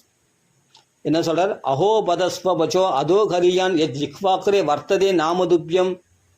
அப்போ நாமத்தை நாக்கு நுனியில் ராமான்னு சொல்லிட்டான்னா அவன் எப்படிப்பட்டனா, தேபுஸ் தபஸ்தே பஞ்சாக்னி மத்தியில் வாதாசி பர்ணாசிகளாக கடைபிடிச்சு பஞ்சாக்னி மத்தியில் பர்ஃபெக்டாக தவம் பண்ண, அப்படியேப்பட்ட தபஸ் பண்ணவன் எந்த பலனை அடைவானோ அப்படியேப்பட்ட பலனை அடைவானோ பகவன் நாமா சொல்லிட்டானா. அதெல்லாம் செய்திருக்கான் முன்னாடி, அதெல்லாம் செய்தவனால்தான் இன்றைக்கி நாக்கில் நாமா வருதான் அவனுக்கு. அவள் பஞ்சாக்னி மத்தியில் தவம் பண்ணியிருக்கணும், முன்ஜென்மத்திலேயே, அதுக்கு முன்ஜென்மத்திலேயே தவம் பண்ணியிருக்கணும். வாதாசி பர்ணாசினா வெறும் காற்றையே உணவாக கொண்டு, இல்லை காய்ந்த இறகுகள் சருகுகளை மட்டும் சாப்பிட்டு அவன் தவம் பண்ணக்கூடியவன். அப்படியேப்பட்ட கடுமையான தபவரத்தை மேற்கொண்டவனாக இருக்கணும். அப்படியேப்பட்டவனால்தான் பகவான் நாமா சொல்லணும். அது மட்டும் போதாதான் தபஸ், அது கூட பஞ்சாக்னி மத்தியில் பர்ஃபெக்டாக தவம் பண்ண மட்டும் கிடையாது. இங்கே பாருங்கள், தேபஸ் தபஸ்தே ஜுஹுஹு சஸ்னுராத்யா, பர்ஃபெக்டாக எல்லா யாகங்களையும், ராஜசூய அஸ்வமேதம் போன்ற வாஜபேயம் போன்ற யாகங்களையெல்லாம் பூர்ணமாக அனுஷ்டானம் பண்ணேன். அப்படிப்பட்ட யாகங்களை பர்ஃபெக்டாக அனுஷ்டானம் பண்ணேன். தபஸை பர்ஃபெக்டாக அனுஷ்டானம் பண்ணேன். யாகத்தை பர்ஃபெக்டாக அனுஷ்டானம் பண்ணவர்கள் அவர்கள் யார்? பகவன் நாமா சொல்கிறவங்க. முன் ஜென்மத்தில் இதெல்லாம் இந்த புண்ணியங்கள்லாம் சரியாக பண்ணியிருந்தால் தான், இந்த புண்ணியத்தின் பலனாக தான் இன்றைக்கி வாக்கில் ராமான்னு வருதான், கிருஷ்ணான்னு வருதான். நான் சொல்ல தேவஹூதி அம்மா சொல்கிறா, பாகவதம் சொல்கிறது. தேபுஸ் தபஸ்தே ஜுஹுவுன்னா யாகங்கள் பண்ணவர்கள், அக்னிஹோத்திரம் செய்யக்கூடியவர்கள். அவன் ராஜசூயம் அஸ்வமேதம் போன்ற பலவிதமான எல்லா யாகங்களையும் பர்ஃபெக்டாக செய்து முடிச்சவன். அடுத்தது பாருங்க, தேவஸ் தபஸ்தி ஜுஹு சஸ்னுர் ஆர்யாகம். சஸ்னூர்னா அதாவது புண்ணிய தீர்த்தங்களில் போய், சஸ்னூர்னா புண்ணிய தீர்த்தங்களில், ஆர்யா சஸ்னுர் ஆர்யா, அதாவது 43 புண்ணிய தீர்த்தங்கள் பாரத வருஷத்தில் சொல்கிறது. நல்லா புரிஞ்சிக்க. லேக் இருக்குது, நைல் நதிலாம் இருக்குது, அதெல்லாம் வெளிநாட்டில் இருக்குது. லேக் நதி, நைல் நதி, அதெல்லாம் புண்ணிய தீர்த்தங்களாக ஏற்றுக்கொள்ளப்படலை சாஸ்திரம். நல்லா புரிஞ்சுங்க. நம்ம பாரத தேசத்தில் இருக்கிறது தான் சாஸ்திரங்களை சொன்னக்கூடிய இந்த நதிகள் தான் புண்ணிய நதிகள். மற்றதெல்லாம் புண்ணிய நதிகள் கிடையாது. வெளிநாட்டில் இருக்கிறது தான், இந்த பாரத தேசத்தில் ஓடக்கூடியது தான் புண்ணிய நதிகள். நல்லா புரிஞ்சுங்க. அப்படியேப்பட்ட சகல புண்ணிய தீர்த்தங்களையும் போய் ஒருத்தன் ஸ்நானம் பண்ணியிருக்கான். சகல புண்ணிய தீர்த்தங்களையும் ஒரு முறையாக போய் ஸ்நானம் பண்ணியிருக்கான், முறையாக ஆச்சமனம் பண்ணி ஸ்நானம் பண்ணி, அப்படியேப்பட்ட அதில் பானம் பண்ணியிருக்கான் அது புண்ணிய தீர்த்தங்களை. அப்படியேப்பட்ட அத்தனை புண்ணிய தீர்த்தம் போய், அத்தனை புண்ணிய தீர்த்தங்களில் போய் ஸ்நானம் பண்ணி பாபத்தை கழித்தவனாக இருக்கணும் அவன், பகவன் நாமா சொல்கிறவன். நல்லா புரிஞ்சுங்க. ஃபஸ்ட் கிளாஸாக தபஸை வாதாசி பர்ணாசியாக இருந்து பஞ்சாக்னி மத்தியில் தபஸ் பண்ணவனாக இருக்கணும். அதே சமயத்தில் எல்லா யாகங்களையும் பூர்ணமாக அங்க குறைவில்லாமல், தர்மலோபம் கர்மலோபம் எதுவும் இல்லாமல் பர்ஃபெக்டாக செய்து முடித்தவனாக இருக்கணும். அடுத்தது சஸ்னுர் ஆர்யாக, அதே சொந்த சஸ்னுர்னா எல்லா புண்ணிய தீர்த்தங்களும் போய் முறையாக போய் அவன் ஸ்நானம் பண்ணியிருக்கணும் பர்ஃபெக்டாக. அதுக்கப்புறம் ஆர்யா அப்படின்னா ஸ்வதர்மங்களை, சரியான தர்மங்களை செவ்வனே கடைபிடித்தவனாக இருக்கணும். ஆரியன்னா தர்மங்களை செவ்வனே செய்பவன், அந்த நேர்மையில் இருக்கிறவன், அந்த ஆரிய தர்மங்களை சரியாக கடைபிடிக்கிறவன். அப்படிப்பட்ட ஃபஸ்ட் கிளாஸாக எல்லா தர்மங்களையும் சரியாக கடைபிடித்தவன். அப்போ என்ன சொல்கிறார்? தபஸில் பர்ஃபெக்ட்டு, யாகங்கள் அக்னிஹோத்திரம் பண்ணுறதுல பர்ஃபெக்ட்டு, யாகங்கள் பண்ணுறது பர்ஃபெக்ட்டு, சகல புண்ணிய தீர்த்தங்களை போய் ஸ்நானம் பண்ணுறது பர்ஃபெக்ட்டு, அதே சமயம் தர்மங்களை கடைபிடிக்கிறதுல பர்ஃபெக்ட்டு. இத்தனையும் அதுக்கு மேலே வேதங்களெல்லாம் பர்ஃபெக்டாக அத்தியனம் பண்ணியிருக்கான். பிரம்மான் ஊச்சுஹு, பிரம்மா ஊச்சுனா பிரம்மானா பிராமபாகமாகிய வேதத்தை, வேதத்தில் பிராம பாகம்னு இருக்குது. அந்த பிராம பாகத்தை ஒருத்தர் நல்லா வாசித்தான், நல்லா பிராம பாகம் சொல்லக்கூடிய அப்படிப்பட்ட வேதத்தை நல்லா கரைச்சி குடிச்சிருக்கான். நல்லா பர்ஃபெக்டாக வேத அத்தியனம், தினமும் வேத அத்தியனம் பண்ணால் தான் பிராமணன். பிராமன்ற பேரே என்னென்னா பிராமணன்னா பிராம பாகத்தை ஒருத்தன் அதனால் வேதத்தை அத்தியனம் பண்ணுறவன் தான் பிராமணன் பேர். ஆமாம், அதனால் வேதத்தை பர்ஃபெக்டாக ஒருத்தன் தலைகீழ கரைச்சி குடிச்சிருக்கான். அப்படிப்பட்ட 4 வேதங்களையும் பரிபூர்ணமாக கற்றறிந்தவன், சந்தேக விபரீதம் இல்லாமல் அதில் அர்த்தத்தை கேட்டால் சொல்ல, யாருன்னா சந்தேகம் கேட்டால் அந்த சந்தேகத்தை அவன் கிளியர் பண்ண முடியும். அந்த அளவுக்கு பர்ஃபெக்டாக கற்றுக்கிறான். இவன் எதுவும் குருட்டுமான படம் இல்லை. அப்படிப்பட்ட வேதத்தை பர்ஃபெக்டாக அத்தியனம் பண்ணவனாக இருக்கணும். பகவன் நாமா சொல்கிறவன் இத்தனையும் பண்ணியிருந்தால் தான் அவன் வாக்கில் ராமான்னு வருமா. இதெல்லாம் முன் ஜென்மத்தில் இதெல்லாம் பர்ஃபெக்டாக பண்ணியிருக்கிறதுனால தான் இன்றைக்கி ராமான் கிருஷ்ணான்னு சொல்கிறான். அவன் அதை பூர்ணமான தபஸ் பண்ணியிருக்கான், பூர்ணமான யாகங்களை அனுஷ்டானம் பண்ணியிருக்கான், பூர்ணமான சகல புண்ணியத்தங்களை போய் ஸ்நானம் பண்ணியிருக்கான், பூர்ணமாக தர்மங்களை அனுஷ்டானம் பண்ணியிருக்கான், தர்மங்களை கடைபிடிச்சிருக்கான், பூர்ணமாக வேத அத்தியனம் பண்ணியிருக்கான். அப்படியேப்பட்டவன் வாக்கில் தான் இன்றைக்கி ராமா கிருஷ்ணான்னு சொல்ல முடியுது தான். இது நான் சொல்லலை, தேவகூதி அம்மா சொல்கிறான்.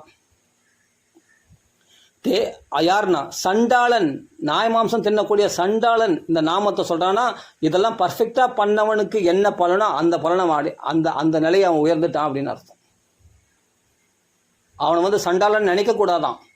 அவன் பூர்ணமாக தபச அனுஷ்டானம் பண்ணவன், யாகங்களை அனுஷ்டானம் பண்ணவன், வேதாத்தியனம் பண்ணவன், அப்படியேப்பட்ட எல்லாம் பரிபூர்ணமாக அனுஷ்டானம் பண்ணவனை எந்த மரியாதை கொடுக்கணுமோ அந்த மரியாதை கொடுக்கணுமா நாமா சொல்கிறவங்கள அந்த அளவுக்கு அவன் தகுதி உடையவனா அப்படின்னு தேவகூதி அம்மா சொல்கிறா, நான் சொல்ல. அப்படிப்பட்ட மகா பதிவிரதைகளை 9 பெண்களை பெற்றெடுத்தாலே, பகவானியே வயிற்றில் சுமந்தாலே அந்த பதிவிரதை தான் சொல்கிறா, அந்த பதிவிரதை வாக்கில் சொல்கிறா இத்தனை விஷயங்களையும். அப்போ அவன் பர்ஃபெக்டாக அதெல்லாம் கடைப்பிடிச்சிருந்தா தான் இன்றைக்கி ஒன்றா அவன் நாய் மாம்சத்தை தின்னக்கூடியவனாக இருக்கலாம். ஆனால் அவன் எப்படியாப்பட்ட பிராமணன் தெரியுமா? அவன் வேதத்தெல்லாம் பர்ஃபெக்டாக அத்தியனம் பண்ணவனா பிராமணன். அவன் சிறந்த புண்ணியத்தங்களை போய் ஸ்நானம் பண்ண பிராமணன். அவன் அப்படியேப்பட்ட தர்மங்களை செவ்வனே கடைப்பிடிச்ச பிராமணன். அவன் அப்படியேப்பட்ட சோமயாகம் பண்ணுறதுக்கு அவன் தகுதி இல்லை. சோமயாகம் பண்ணுறதுனா அதை விட உயர்ந்துட்டான் அவன். அப்படியேப்பட்ட சிறந்த தபஸ்வி, சிறந்த யோகி, சிறந்த அக்னிஹோத்திரி, அவன் சிறந்த சாஸ்திரி, அவன் சிறந்த புண்ணியத்தங்களை போய் ஸ்நானம் பண்ண மகா புண்ணியாத்மா, அவன் சிறந்த தர்மாத்மா, அப்படியேப்பட்ட சிறந்த தர்மங்களை கடைப்பிடிச்சவன் அப்படின்னு தெரிஞ்சுக்கோ. அவனை சண்டாளன்னு நீ நினைச்சிட்டுன்னா நீ சண்டாளன் ஆகிடுவேன். அவன் நாமா சொல்கிறான்னா இந்த தகுதிகள்லாம் பரிபூர்ணமாக பெற்றவன் தான் நாமா சொல்ல முடியும். அதனால் முன்ஜென்மத்தில் பண்ணியிருப்பான். இந்த தகுதிகள்லாம் அவனுக்கு முன்ஜென்மத்தில் பர்ஃபெக்டாக பண்ணியிருக்கான். அதனால தான் இந்த ஜென்மத்தில் நாமா சொல்கிறான். ஆனால் இந்த ஜென்மத்தில் நாய் மாம்சத்தில் கூட சண்டாளனாக இருக்கானே. இந்த ஜென்மத்தை இதை வச்சு கணக்கு போடாத. அபிச்சேச்சு துராச்சார பஜதே மாம் அனஞ்சபாக சாதுரே வச்ச மந்தவியான்னு கீதையில் பகவான் சொல்கிறான். அவன் துராச்சாரத்தில் இருக்கிற மாதிரி இருந்தால் கூட அவனை சாதுவென்றே மந்தவியா கருதப்பட வேண்டும். சாதுரே வச்ச மந்தவியா, சாதுரென்றே கருதப்படும். ஏன்னா அனஞ்சபாக்கு என் நாமத்தை நாக்கில் சொல்லிட்டு ஜிக்வாக்கரே நாமதுப்பியம், நாக்கு நுனியில் அனவர்தம் ராமராமன் பகவன் நாமத்தை சொல்லின்னு இருக்கானா. அவனை சாதாரணமானவன் நினச்சிக்காத. என்ன சொல்கிற? சண்டாள ஜாதியில் பிறந்திருக்கான் நினைக்காத. அவன் பிராமணனை விட உயர்ந்தவன், அவன் சிறந்த வைஷ்ணவன், அவன் அப்படி நினைக்கணுமா. எல்லா செயல்களையும் எல்லா தர்ம காரியங்களும் செவ்வனே கடைப்பிடித்தவன் அவன். அப்படி நினைக்க கற்றுக்கோ.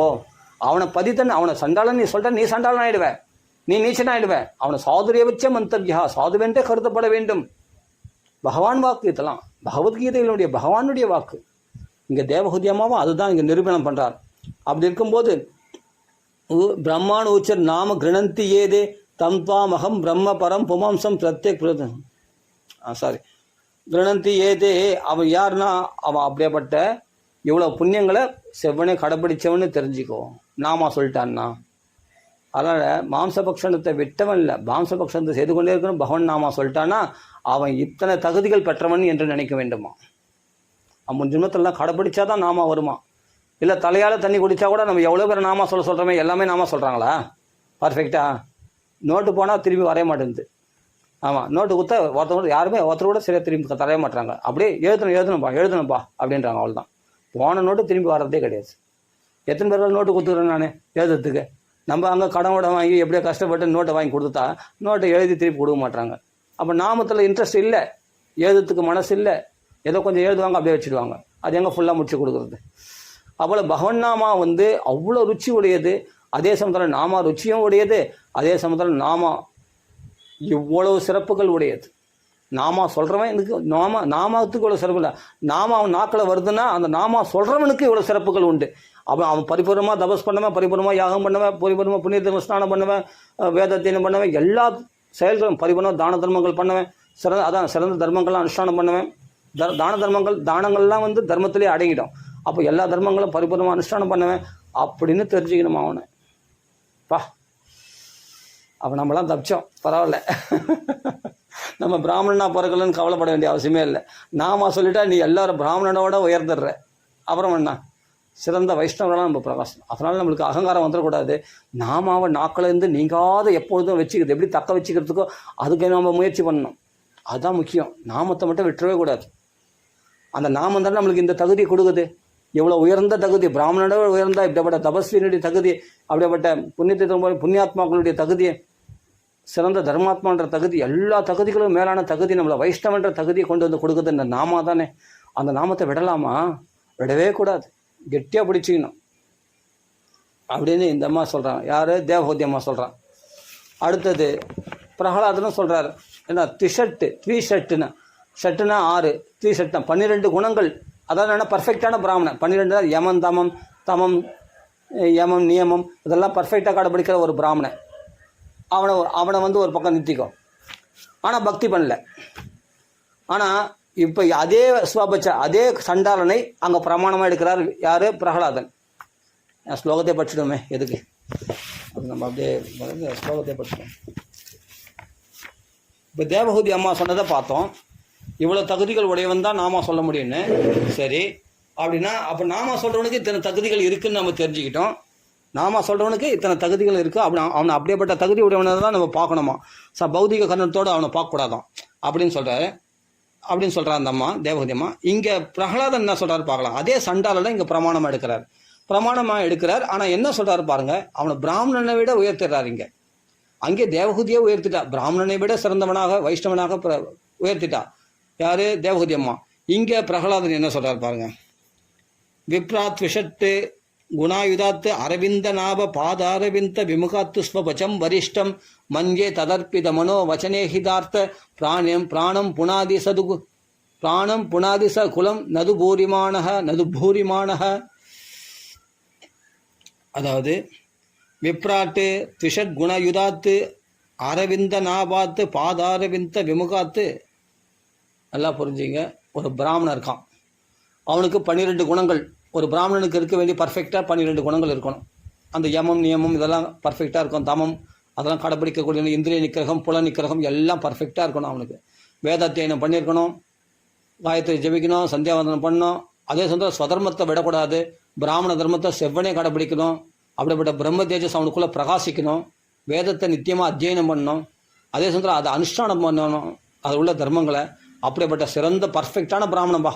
அவன் 12 குணங்கள் பூர்ணமாக இருக்கிறான். அவனை ஒரு பக்கம் நிறுத்திக்கும். ஆனால் இதில் எந்த தர்மத்தையும் கடைப்பிடிக்கல. பத்தித்தனா போன ஒரு நாய், அதே நாய் மாம்சத்தை தின்னக்கூடிய அப்படிப்பட்ட ஒரு சண்டாளன் இங்கே அவனை பிரமாணமாக இங்கே எடுத்துக்கிறார் பிரகலாதன். அதான் என்னென்னா, இவங்காத்து ஸ்வபச்சம் வரிஷ்டம். ஸ்வபச்சன் என்ன, ஸ்வபச்ச அப்படின்னா இப்போ நாய் மாம்சத்தை தின்னக்கூடியவன். நாய் மாம்சம் தின்னக்கூடியதை விட்டவன் இல்லை, மாம்சத்தை தின்னக்கூடியவன் விட்டவன் கிடையாது, நாய் மாம்சம் தின்னக்கூடியவன். இங்கே அதை தான் எடுக்கிறார். தேவஹூதி அம்மாவும் அதே தான் சொல்கிறா, இங்கே பிரகலாதனும் அதே சொல்கிறார். ஸ்வபச்ச நாய் மாம்சத்து பச்சை தின்னக்கூடியவன், அதை வசனம் பண்ணக்கூடியவன், அதை சாப்பிடக்கூடியவன். சரி, ஆனால் அவன் வந்து என்னென்னா மனசு வாக்கு காயம் முக்கரணங்களாலையும் பகவத் பக்தியில் ஈடுபட்டான். நாமா அனவர்தம் நாமா சொல்கிறான், மனசில் பகவானை தியானம் பண்ணுறான். கண்ணில் கண்ணீர் வந்து திடீர்னு பார்த்தா கண்ணில் கண்ணீர் வந்து தொண்டை கத்கதம் உண்டாயிடுது. நாமா சொல்கிறதுக்கு அவன் ராமா ராமா ராமா ராமா ராமா ராமன் அப்படி கர்ஜிக்கிறான். தொண்டை கத்கதம் உண்டாயிடுது, உடம்பு புல்லரிச்சு போயிடுது. அப்படி உடலால் வாக்கால காயத்தால் பகவானுக்காக தன் வாழ்க்கையே அர்ப்பணம் பண்ணிட்டான். அவன் வரிஷ்டம், அவன் சிறந்தவன். ஆனால் இந்த பிராமணன் வந்து பிராணம் புனது குலம் நதுபூரிமானக. இந்த பிராமணன் எல்லாமே இருக்குது, ஃபர்ஸ்ட் கிளாஸ் குவாலிட்டி உள்ள பிராமணன், சிறந்த குவாலிட்டி உள்ள பிராமணன். எல்லா தன்மைகளும் பர்ஃபெக்டாக இருக்குது பிராமண தன்மைகள். ஆனால் பக்தி இல்லை, பகவான் இடத்துல பக்தியே கிடையாது சுத்தமாக. யார்? ஹிரண்யகசிபுவும் பிராமணன் தான், ராவணன் பிராமணன் தான், அது மாதிரி எடுத்துக்கலாம். அவன் என்ன, தன்னையே பவித்திரமாக்கி கொள்ளாதவன் தன் குலத்தை எங்கே பவித்திரமாக்கி கொள்ள போகிறான்? ஆனால் பகவன் நாமா சொல்கிறவன் தானும் பவித்திரமாடிறான், தன் 21 தலைமுறை த்ரீசப்தபிகி அப்படிப்பட்ட ஹசுர குலத்தில் பிறந்த பிரகலாதன் பிறந்ததுனால நரசிம்மர் வாக்கால சொல்லக்கூடிய விஷயம். அப்பா மூவேழு 21 தலைமுறையை நீ பரிசுத்தமாக்கி விட்டாய் நீ பிறந்ததுனாலேயே. அப்படிப்பட்ட பாகவதன் பகவன் நாமா சொல்றமா அவ்வளோ வசத்தியான். அவன் தான் மட்டும் பரிசுத்தமாவதில்லையா, தன் குலத்தையே குலபாவனகா குலத்தையே பரிசுத்தம் பண்ணிடுறானா. அப்பா அம்மாவை கரையேற்றிடுறானா, தன் தாத்தா பாட்டியே கரையேற்றிடுறானா, தன்னுடைய பிறக்கக்கூடிய பிள்ளைகள் பேரம் பேத்தி எல்லாமே கரையேறிடுறாங்களாமே. 21 தலைமுறையை பகவான் வைகுண்டத்தில் வச்சு கொண்டாடுறானுமே, கொஞ்சிறானுமே. அவர்கள் நரகத்துக்கு போகிறதே கிடையாதான், அவங்கள பகவான் கைவிடுறதே கிடையாதான். அவங்களுக்கு எப்படியாவது அப்படியே பக்குவம் இல்லைன்னா அடுத்த பிறவி ஒரு பிறவி 2 பிறவி எக்ஸ்ட்ரா பிறவி கொடுத்து அவருக்கு ஏதாவது சத்சங்கத்தை ஏற்படுத்தி, ஏன்னா அவர்கள் வந்து என்னன்னா எப்படியோ சங்கம், இந்த பக்தனுடைய சங்கத்தில் இருந்தாங்க முன் ஜென்மத்தில், இந்த பக்தனுக்கு அம்மா அப்பாவாக இருந்தாங்க, இந்த பக்தனுக்கு வந்து பேரம்பேத்தியாக இருந்தாங்க, எப்படியோ ஒன்று சங்கத்தில் இருந்தாங்கன்னு சொல்லி அவங்களுக்கு ஏதாவது சத்சங்கத்தை கொடுத்து அவரில் மறுபடியும் அவங்கள தன் திருவடியில் அழிச்சிப்பானா பகவான், கரையேற்றிடுவானான். த்ரீசப்தபிகி 21 தலைமுறை பகவான் கரையேற்றிடுறான். ஏன்னா அவன் சண்டாளனா பிறந்தா கூட பகவன் நாமா சொல்லிட்டானா, பகவத் பஜனை பண்ணுறான்னா, முக்கரணங்களால் மனசு வாக்கு காய முக்கரணால் பகவானை வழிபடுறான்னு சொன்னால் அவன்தான் வரிஷ்ட ஸ்வபச்சோ வரிஷ்டனா சிறந்தவன் அவன்தான். ஆனால் பிராமணன் தன்னையே பரிசுத்தப்படுத்திக் கொள்ள மாட்டான். அவன் அந்த அளவுக்கு தாழ்ந்தவனாக இங்கே சொல்கிறார் பிரகலாத சுவாமி. பிரகலாதனுக்காக தானே பகவான் ஒரு அவதாரம் எடுத்தார், பிரகலாதனுக்காக ஒரு அவதாரம் எடுத்தது நரசிம்ம சுவாமி. அப்படி ஒரு நரசிம்ம ஜெயந்தி போச்சு இப்போ தான். அப்படிப்பட்ட நரசிம்மரை ஸ்மரணம் பண்ணுற பாக்கியம் இந்த சாயங்காலத்தில் நம்மளுக்கு கிடைச்சிது. பிரகலாத் மகாராஜ்க்கு ஜெய், லக்ஷ்மி நரசிம்ம பகவான்க்கு ஜெய். அப்படிப்பட்ட மண் ஏததற்பித மனோ வச்ச வாக்குனால பகவான் நாம சொல்கிறான், மனசுனால பகவானை தியானம் பண்ணுறான்.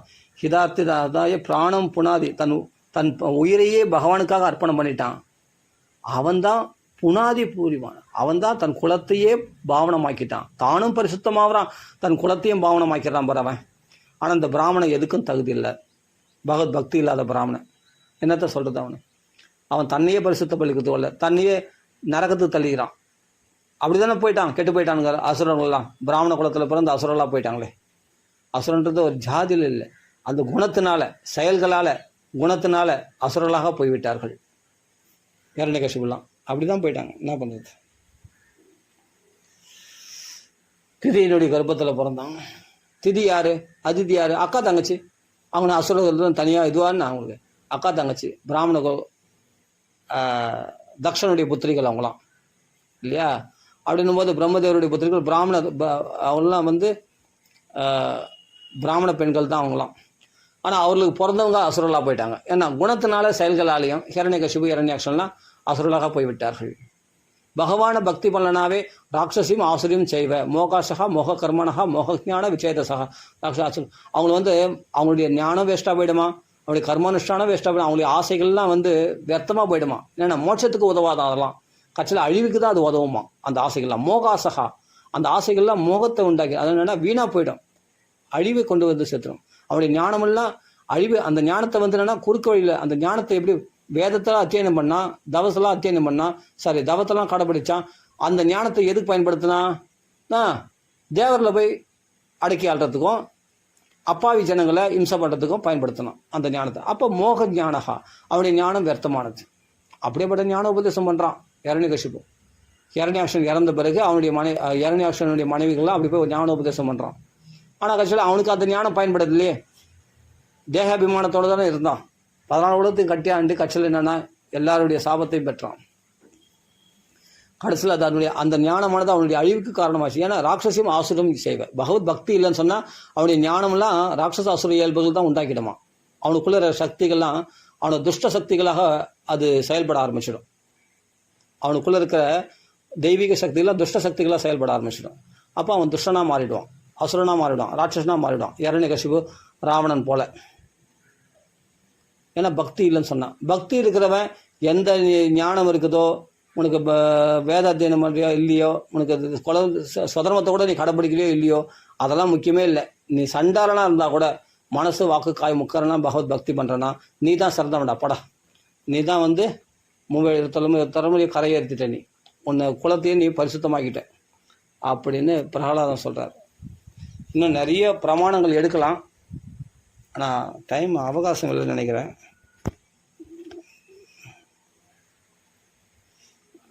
சரி, ஓகே. இது வேறு யூடியூப்பில் போட்டால் ரொம்ப நேரம் கேட்க மாட்டாங்களாம். சில பேர் சொல்கிறாங்க 2 மணி நேரம்லாம் உபன்யாசம் பண்ணால் யார் கேட்குறாங்க, எல்லாம் 1 மணி நேரத்துக்குள்ளே இருக்கணும் அப்படின்லாம் சொல்கிறாங்க. நாம் அதனால் ஷார்ட்டாக நம்ம உபன்யாசம் பண்ண வேண்டியதாக இருக்குது. இல்லை இன்னும் நிறைய பிரமாணங்கள் எடுப்பேன், நிறைய பிரமாணங்கள் இருக்குது சொல்ல முடியும். இப்போ பிரகலாதனே சொல்கிறார் நிறைய கௌமாரம் ஆச்சரிய பிராக்தியா தர்மான் பாகவதானி அப்படின்னு சொல்லி இளமையிலேயே பாகவத் தர்மத்துக்கு பாகவத் தர்மத்தை கடைப்பிடிக்கணும் அப்படின்லாம் சொல்கிறார் இல்லையா பிரகலாதன். இன்னும் நிறைய இருக்குது சொல்ல, விருத்தராசுரம் சொல்கிறதெல்லாம் நம்ம எடுத்துக்கலாம். எத்தனையோ பிரமாணங்கள் இருக்குது, ஆனால் காலம் போவதில்லை. சரி, அதனால் அதே தேவகூதி சொல்கிற அதே சண்டாளனை தான் இங்கே பிரகலாதன் சொல்கிறார். சண்டாளத்தன்மையை விட்டவன் இல்லை, சண்டாளனாக இருக்கும்பொழுதே பகவான் நாம சொல்லலாம். அதனால் நம்மளுக்கு குலம் கோத்திரம் முக்கியம் இல்லை, நீ எந்த இடத்துல இருக்க, எந்த பிறவியில் பிறந்திருக்கன்ற முக்கியம் இல்லை, நீ உட்காந்து இருந்த இடத்துல இருந்தபடியே நீ என்னன்னா குலகோத்திரம் முக்கியம் இல்லை. மகா தபஸ்வி மகாராஜ சத்குரு முரளிதர் சுவாமிஜி என்ன வார்த்தை பாருங்க, அருமையான வார்த்தை பாருங்க. இருந்த இடத்துல இருந்தபடியே நீ சண்டாளனா இருக்கியா சண்டாளனாவே இரு, நீ சூத்திரனா இருக்கியா சூத்திரனாவே இரு, பிராமணா இருக்கியா பிராமணா இருக்கியா, சத்திரியனாவே இரு. நீ எதுவும் மாற்றிக்க வேணாம், நீ சத்திரியன் பிராமணா வேணா, பிராமண சத்திரியனா மாற, எதுவும் மாற்ற வேணாம். நீ இருந்த இடத்துல இருந்தபடியே நீ எதையும் மாற்றிக்காத. உன் மாம்சபக்ஷணத்தை விட முடியல, நீ மாம்சபக்ஷணம் பண்ணினே பகவான் நாமா சொல்லு, பரவாயில்ல. இங்கே அப்படி தான் சொல்லியிருக்கேன். ஸ்வபச்சோஹோ, ஸ்வபச்சன்னா மாம்சபக்ஷணத்தை செய்து கொண்டிருப்பவன். அப்போ மாம்சபக்ஷம்னா நாய் மாம்சத்தை தின்னக்கூடியவன். எவ்வளோ கேவலம் பாருங்க. அப்படியேப்பட்ட கண்ட மாம்சங்களை சாப்பிடக்கூடியவன். மீன் சாப்பிடலாம், முட்டை சாப்பிடலாம், வேறு இதெல்லாம் சாப்பிடக்கூடாது அப்படின்லாம் சில பேர் வலியுறுத்துறாங்க. இல்லை, ரொம்ப கேவலமான மிருகங்களுடைய மாம்சங்களை பக்ஷணம் பண்ணுறாங்க. பரவாயில்ல, அவன் நாக்கில் நாமா சொல்லிட்டான்னு சொன்னால் அவன் பவித்திரமானவன். அப்படி தான் நம்ம நினைக்கணுமா. தேவகுதியம்மா அப்படி தான் சொல்கிறான். அவன் சிறந்த தபஸ் பண்ணவன், யாகம் பண்ணவன், யோகம் பண்ணவன், சிறந்த தர்மங்களை அனுஷ்டானம் பண்ண, நிறைய தான தர்மங்கள் பண்ணவன், வேதாத்தியனம் பண்ணவன், சகல புண்ணியத்தில் போய் ஸ்நானம் பண்ணவன். அப்படிப்பட்ட புண்ணியாத்மான்னு கருதணும். அப்படிப்பட்ட புண்ணியாத்மா அத்தனையும் பர்ஃபெக்டாக பண்ணியிருந்தனால தான் இன்றைக்கி ஜிஹ்வாக்கரே நாமதுப்பியம் பகவான் நாமத்தை சொல்கிறான். அவன் சண்டாளனாக இருந்தால் கூட பரவாயில்ல, அவன் இத்தனை புண்ணியங்களும் அவன் இத்தனை புண்ணியங்களும் பண்ணினவன் அப்படின்னு தெரிஞ்சுக்கோ. அவன் சண்டாளனும் பார்க்காத, அவன் சண்டாளனாக இருந்தால் கூட அவன் மாம்சபக்ஷம் பண்ணுறான்னு பார்க்காத, அவன் இத்தனை புண்ணியங்களை பண்ணியிருக்கான், அதனால தான் அவன் நாக்கில் நாமா வருது அப்படின்னு தெரிஞ்சுக்கணும்னு தேவகதி அம்மா நம்மளுக்கு உபதேசம் பண்ணுறான். அப்போ நம்ம புரிஞ்சுக்கணும். சாதாரண விஷயமா பாகவதம் என்னமோ தெரியல, இன்றைக்கி கண் திறந்து பாகவதம் படிக்க வச்சுருக்கார். பாகவதத்தை அப்படியே டேஸ்ட்டாக தான் இருக்கும். இந்த நாம தர்மத்தில் கொஞ்சம் இறங்கிட்டதுனால பாகவதெல்லாம் ரொம்ப உபன்யாசம் பண்ணுறதில்லை. சரி, அப்படின்னு நல்லா யோசித்து பாருங்கள். எனக்கு இதெல்லாம் படிக்கும்போது எவ்வளோ ஆசையாக இருக்குது தெரியுமா, ரொம்ப சந்தோஷமாக இருக்குது. என்ன பிரமாணங்கள் பாருங்கள், சாஸ்திரம் தானே பிரமாணம். இல்லை என்னை அதான் சொல்கிறேன், எனக்கு இந்த புண்ணியெல்லாம் பண்ணியிருந்தா தான் நாமா வரும். உண்மையிலே இந்த ராமாயணம் பாகவதம் பாராயணம் பண்ண புண்ணியம் தான் போகுது. இன்றைக்கி எனக்கு ராமாயணம் கத்தின்னு இருக்கிறேன். அதான் நினைக்கிறேன், எனக்கு அதான் தோணுது எனக்கு. ஏன்னா தொடர்ந்து பார்த்தா சினிமா ராகங்களை பாடுறேன்னு நினைக்காதீங்க, எந்த ராகத்தெல்லாம் பாடுங்க. ஆனால் நாக்கில் எத்தனை தடவை ராமநாமா வந்துடுது, பகவான் அந்த கணக்கு வச்சுப்பானோ, புரியுதுங்களா? அதுதான் முக்கியம். நீ எந்த ராகத்தில் பாடுறது அதை கணக்கு வச்சுக்க மாட்டான். நீ நாமா சொல்கிற பாரு, அதை மட்டும் பகவான் கணக்கில் வச்சுப்பான். அதான் முக்கியம். ஏன்பா சண்டாளனாக இருக்கிற நாய்மாம்சம் பார்க்குறோம், அப்படியேப்பட்ட துராச்சாரத்தில் இருக்கிறவனே நாமா சொன்னால் கரையிறேனா? நம்ம பௌதிகமான ராகம் எந்த ராகத்தில் பாடினான்னா, அனுபவிச்ச ராகத்தில் நாமா சொல்கிறோம்னா அப்போ நம்மளை பகவான் கரையேற்ற மாட்டானா? கண்டிப்பாக கரையேற்றுவான் இல்லையா? அதனால் தாராளமாக எந்த ராகத்துலேயும் பகவான் நாமா சொல்லலாம். நாமா ரொம்ப முக்கியம். அதான் சொல்கிறேன், ஏதோ இத்தனை புண்ணியங்கள் பண்ணியிருந்தால் தான் நாமா சொல்ல முடியும். அவ்வளோ தபஸ் பண்ணிடணுமா, வாதாசி பர்ணாசி அக்னி மத்தியில் தபஸ் பண்ணிடணுமா, யோகங்கள் பண்ணிடணுமா, தான தர்மங்கள் பண்ணிடணுமா, அதெல்லாம் பர்ஃபெக்டாக பண்ணியிருந்தால் தான் ஜிஹ்வாக்கரே நாமதுப்பியம், நாக்கு நுனியில் நாமா வருமா. அப்படின்னா நம்ம பாருங்கள், அப்போ இத்தனை நாள் நம்ம பாகவத பாராயணம் பண்ணியிருக்கோம், ராமாயணம் பாராயணம் பண்ணியிருக்கோம். ஒருவேளை அந்த புண்ணியம் தான் போல இருக்குது. இன்றைக்கி கிருஷ்ணா ராமா கோவிந்தா நீ ராமாராமான்னு சொல்கிறோம் போல இருக்குது. அதான் நினைக்கிறேன். இப்போ அது நம்ம புண்ணியம் சொன்னால் நம்மளுக்கு அது அகங்காரம் ஆகிடும். முன்னோர்கள் பண்ண புண்ணியம், மகான்களுடைய அனுக்கிரகத்தினால பாகவதம் படிக்க வச்சுது. பாகவதம் படிக்க வந்ததே பகவானுடைய அனுக்கிரகத்தினால. ராமாயணம் படிக்கிறது யார் படிக்க சொல்ல கொடுத்தாங்க? பகவான் தான் குருவா. பகவானே எனக்கு குரு. எனக்கு யார் குருன்னா பகவான் தான் குரு. பகவானே குருவாக தான் எனக்கு சம்ஸ்கிருதம் நாலேஜ் கொடுத்தான், படிக்க வச்சான். திடீர்னு கண்ணை திறந்து விட்ட மாதிரி சுலபமாக படிக்க வந்துடுச்சு 5 நாளில். அது பகவானுடைய அனுக்கிரகம் தானே.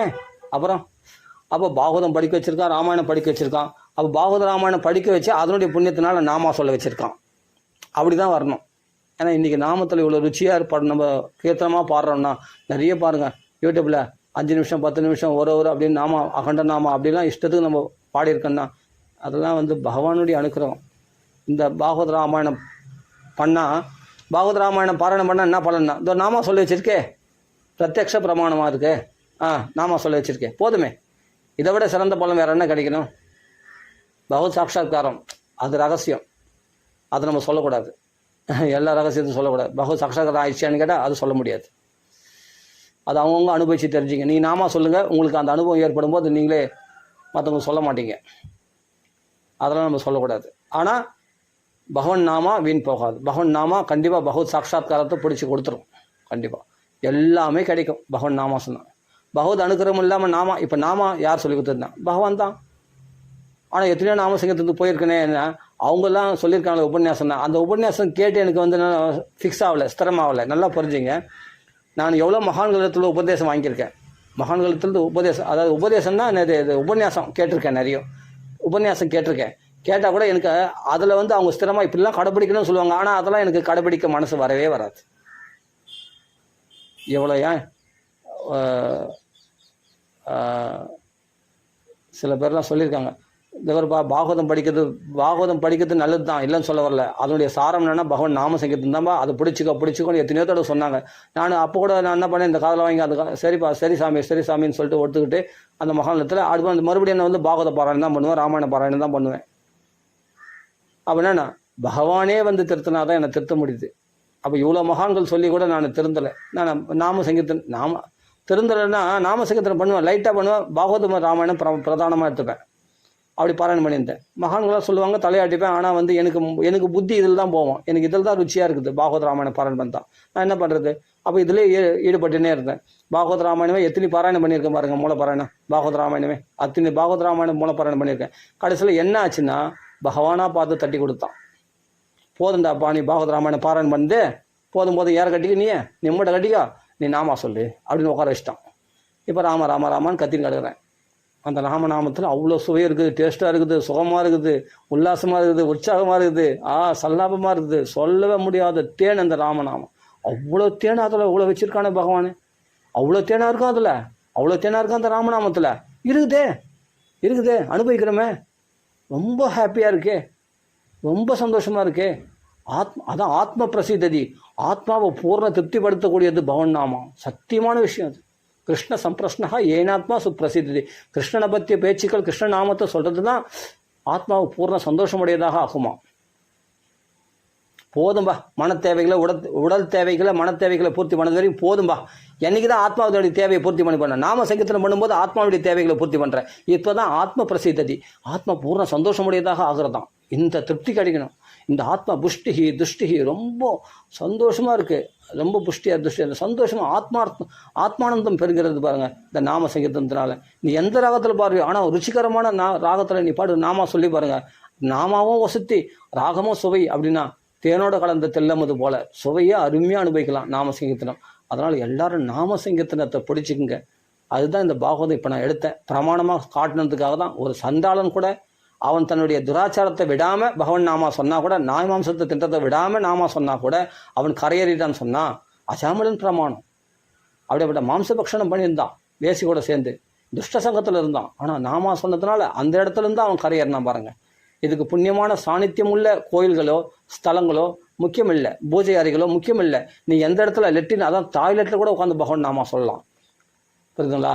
எந்த இடத்துலையும் ஸ்மசானத்தில் போய் பகவன் நாமா சொல்லலாம், தீட்டு காலத்தில் பகவன் நாமா சொல்லலாம். இதுக்கு எந்த ஒரு ரெஸ்ட்ரிக்ஷனும் கிடையாது, எந்த ஒரு தங்கு தடங்களுக்கு கிடையாது. இது ஹாயான பாட்டு, இது அருமையான விஷயம்.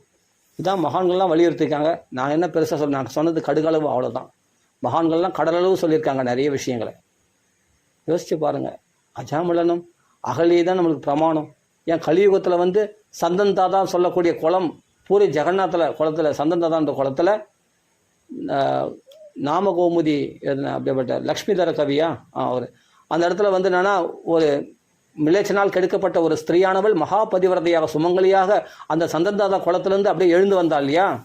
வாடாத மலராக அழகாக பெண்ணாக அப்படிப்பட்ட ஆடை ஆபரணங்களோட அலங்கரித்து பட்டுப்படவை உடுத்திக்கொண்டு அழகான ஆபரணங்களோட மஞ்சள் குங்குமத்தோட பூவும் பொட்டுமாக வைத்துக்கொண்டு அப்படிப்பட்ட மகாலட்சுமி போல அப்படி அந்த குளத்திலிருந்து எழுந்து வந்தாள் இல்லையா, வாடாத மலராக. எதனால் நான் ராம ராம ராம அப்படின்னு பகவன் நாமா சொன்ன உடனே அது வந்து அந்த பூரி ஜெகநாத் பக்கத்தில் குளம் இருக்கு இல்லையா, பூரி ஜெகநாத் கோயில் பக்கத்தில் குளம் இருக்கு இல்லையா, சந்தன்தாதா குளம்னு சொல்லுவாங்க. அந்த குளத்துல அப்படியே எழுந்து வந்தாலாம். பதிதியாக போனாலும் பாவனம் ஆயிட்டாலே பதித்த பாவன சீதாராமன் ஏன் சொல்கிறேன்னா அப்படிப்பட்ட பதிதர்களை அகலி மட்டும் இல்லை கலியுகத்துலேயும் அதுபோல் ஒரு பிராமண ஸ்திரீ மிலேச்சனால் கெடுக்கப்பட்ட அவள் பதிதியாக போன அவள் மகாபதிவிரதையாக பூர்ண பதிவிரதையாக சுத்தி அடைந்து பகவன் நாமத்தினால சுத்தம் அடைந்து அப்படியேப்பட்ட முன்னாடி இழந்த கற்பை மீண்டும் பெற்று அதே சமயத்தில் புது பெண்ணாக அப்படிப்பட்ட ஆடை ஆபரணங்களோட அப்படி மஞ்சள் குங்குமத்தோட பூவும் பொட்டுமாக மகாலட்சுமி போல அந்த குளத்திலிருந்து அப்படியே எழுந்து வந்தாலாம் வாடா மலராக. அப்போ அந்த பிராமணனை அவள் ஏற்றுக்கொண்டாள். அந்த பிராமணனோட சேரத்துக்கு தகுதியுடையவள் ஆயிட்டான். அது மட்டும் இல்லை, பகவானே ஏற்றுக்கொள்ளக்கூடிய தகுதியுடையவள் ஆயிட்டா. பிராமணன் ஏற்றுக்க மாட்டானா? அப்படி அவளுடைய கையாலேயே அன்னைக்கு அன்னபக்குவம் செய்யப்பட்டு சன்னியாசியாகிய போதேந்திராள் ஸ்ரீ பகவன் நாமா போதேந்திராள் 59வது பீடாதிபதி, காஞ்சி மடத்தில் 59வது பீடாதிபதியாக ஆட்சி ஆண்ட அப்படியேப்பட்ட. ஆனால் ஆட்சி ஆண்டதில் ரொம்ப நாள் அங்கே இல்லை.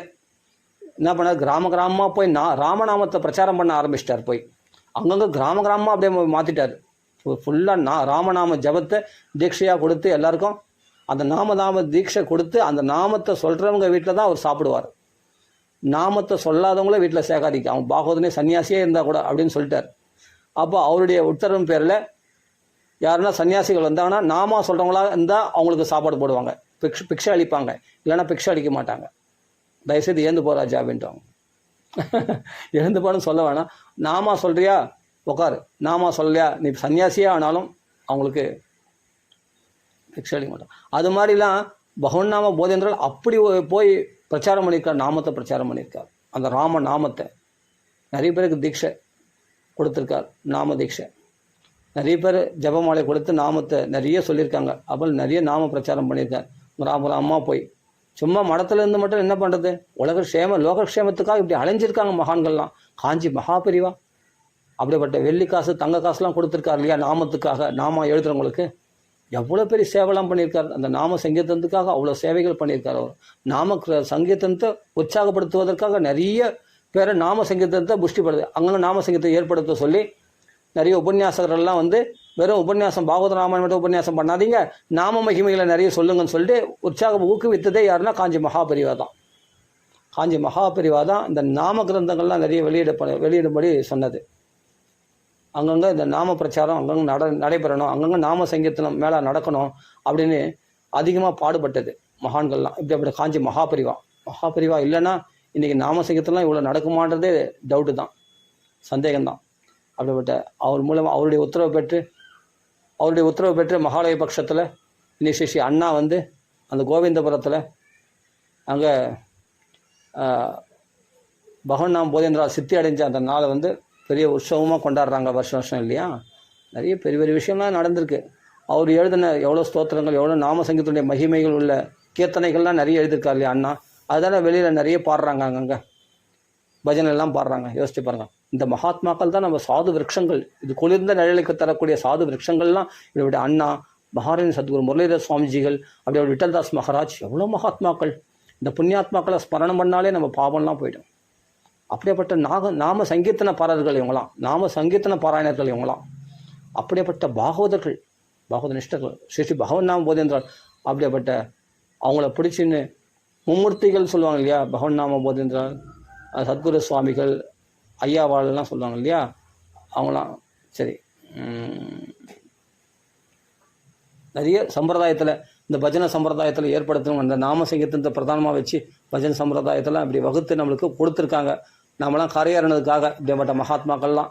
சரி, அது மட்டும் இல்லை, இப்போ கூட காஞ்சிபுரத்தில் போனால் அந்த சாநித்தியம் அப்படியே மிளிரும் பாருங்கள். அந்த வரதாஜ பெருமாள் கோயில் உள்ள போனால் அந்த நாம சங்கீதன சாநித்தியம் அப்படியே மிளிரும். அந்த சாதுக்கள் அந்த நாமம் பட்டப்பட்டையாக நாமம் போட்டுருக்க அந்த வைஷ்ணவர்களை பார்த்தாலே அப்படியே விழுந்து சேவிச்சிடுவேன். அப்படி பக்தி இப்போ நம்மளுக்கு பொழியும், அப்படி பிச்சுட்டு வரும் பக்தி. அந்த வரதாஜ பெருமாள் கோயிலில் இப்போ போய் பார்க்கணும் ஆசையாக இருக்குது எனக்கு. அந்த சாதுக்களை போய் தரிசனம் பண்ணாவே போதும். பகவான் தரிசனம் அப்புறம் பார்த்துக்கலாம். நம்ம வரதன் எங்கே போகிறான், அவன் நின்றுன்னு இருப்பான், இருக்கட்டும், நாம் அப்புறம் போய் பார்த்துக்கலாம் நம்ம அப்படின்னு சொல்லி பின்னாடி அப்புறம் சாதுக்கள்லாம் போய் தரிசனம் பண்ணிட்டு அப்புறமா தான் அங்கே போய் உள்ளே போய் மூலஸ்தானத்தில் போய் பகவானை தரிசனம் பண்ணுறது. சரி, அதெல்லாம் போகட்டும். ஆனால் இப்படிப்பட்ட மகான்கள்லாம் இன்றைக்கி இருக்கிறாங்க. அவர்கள் அவதரித்த இந்த காலத்தில் நாம் பிறந்திருக்கோன்னா அது பெரும் பாக்கியம்னு நினைக்கணும். கண்டிப்பாக இந்த ஒரு மகாத்மாக்கள்லாம் ஏற்படுத்திய தர்மம், இந்த நாமத்தை பிரதானமாக வச்சு எவ்வளோ பேர் நாமா சொல்லி வச்சுருக்காங்கப்பா. எவ்வளோ கோடிக்கணக்கான இப்போ பாருங்கள், ராமநாமா பேங்க்கில் அவ்வளோ பேர் தசசகஸ்ராணின்னு ஒரு உற்சவம் நடத்துகிறாங்க. 10,000 கோடி நாமா. எங்கே பார்த்தாலும் நாமா நிறைய நாம பிரதிஷ்டை, ஆயிரக்கணக்கான லட்சக்கணக்கான நாம பிரதிஷ்டை பண்ணிட்டார் அவர். நல்லா இந்த பூமியில் இந்த பாரத தேசத்தில் அவருக்கு கால் வைக்காத கோயில்களே கிடையாது, ஸ்தலங்களே கிடையாது, மடங்களே கிடையாதுன்னு சொல்லலாம். அப்படி எல்லாத்துலேயும் போய் பிரதிஷ்டை பண்ணி வந்திருக்கார். எல்லா புண்ணியக்ஷேத்திரங்களும் புண்ணிய தீர்த்தங்களும் போய் பிரதிஷ்டை பண்ணிட்டு வந்திருக்கார் அந்த மகாத்மா.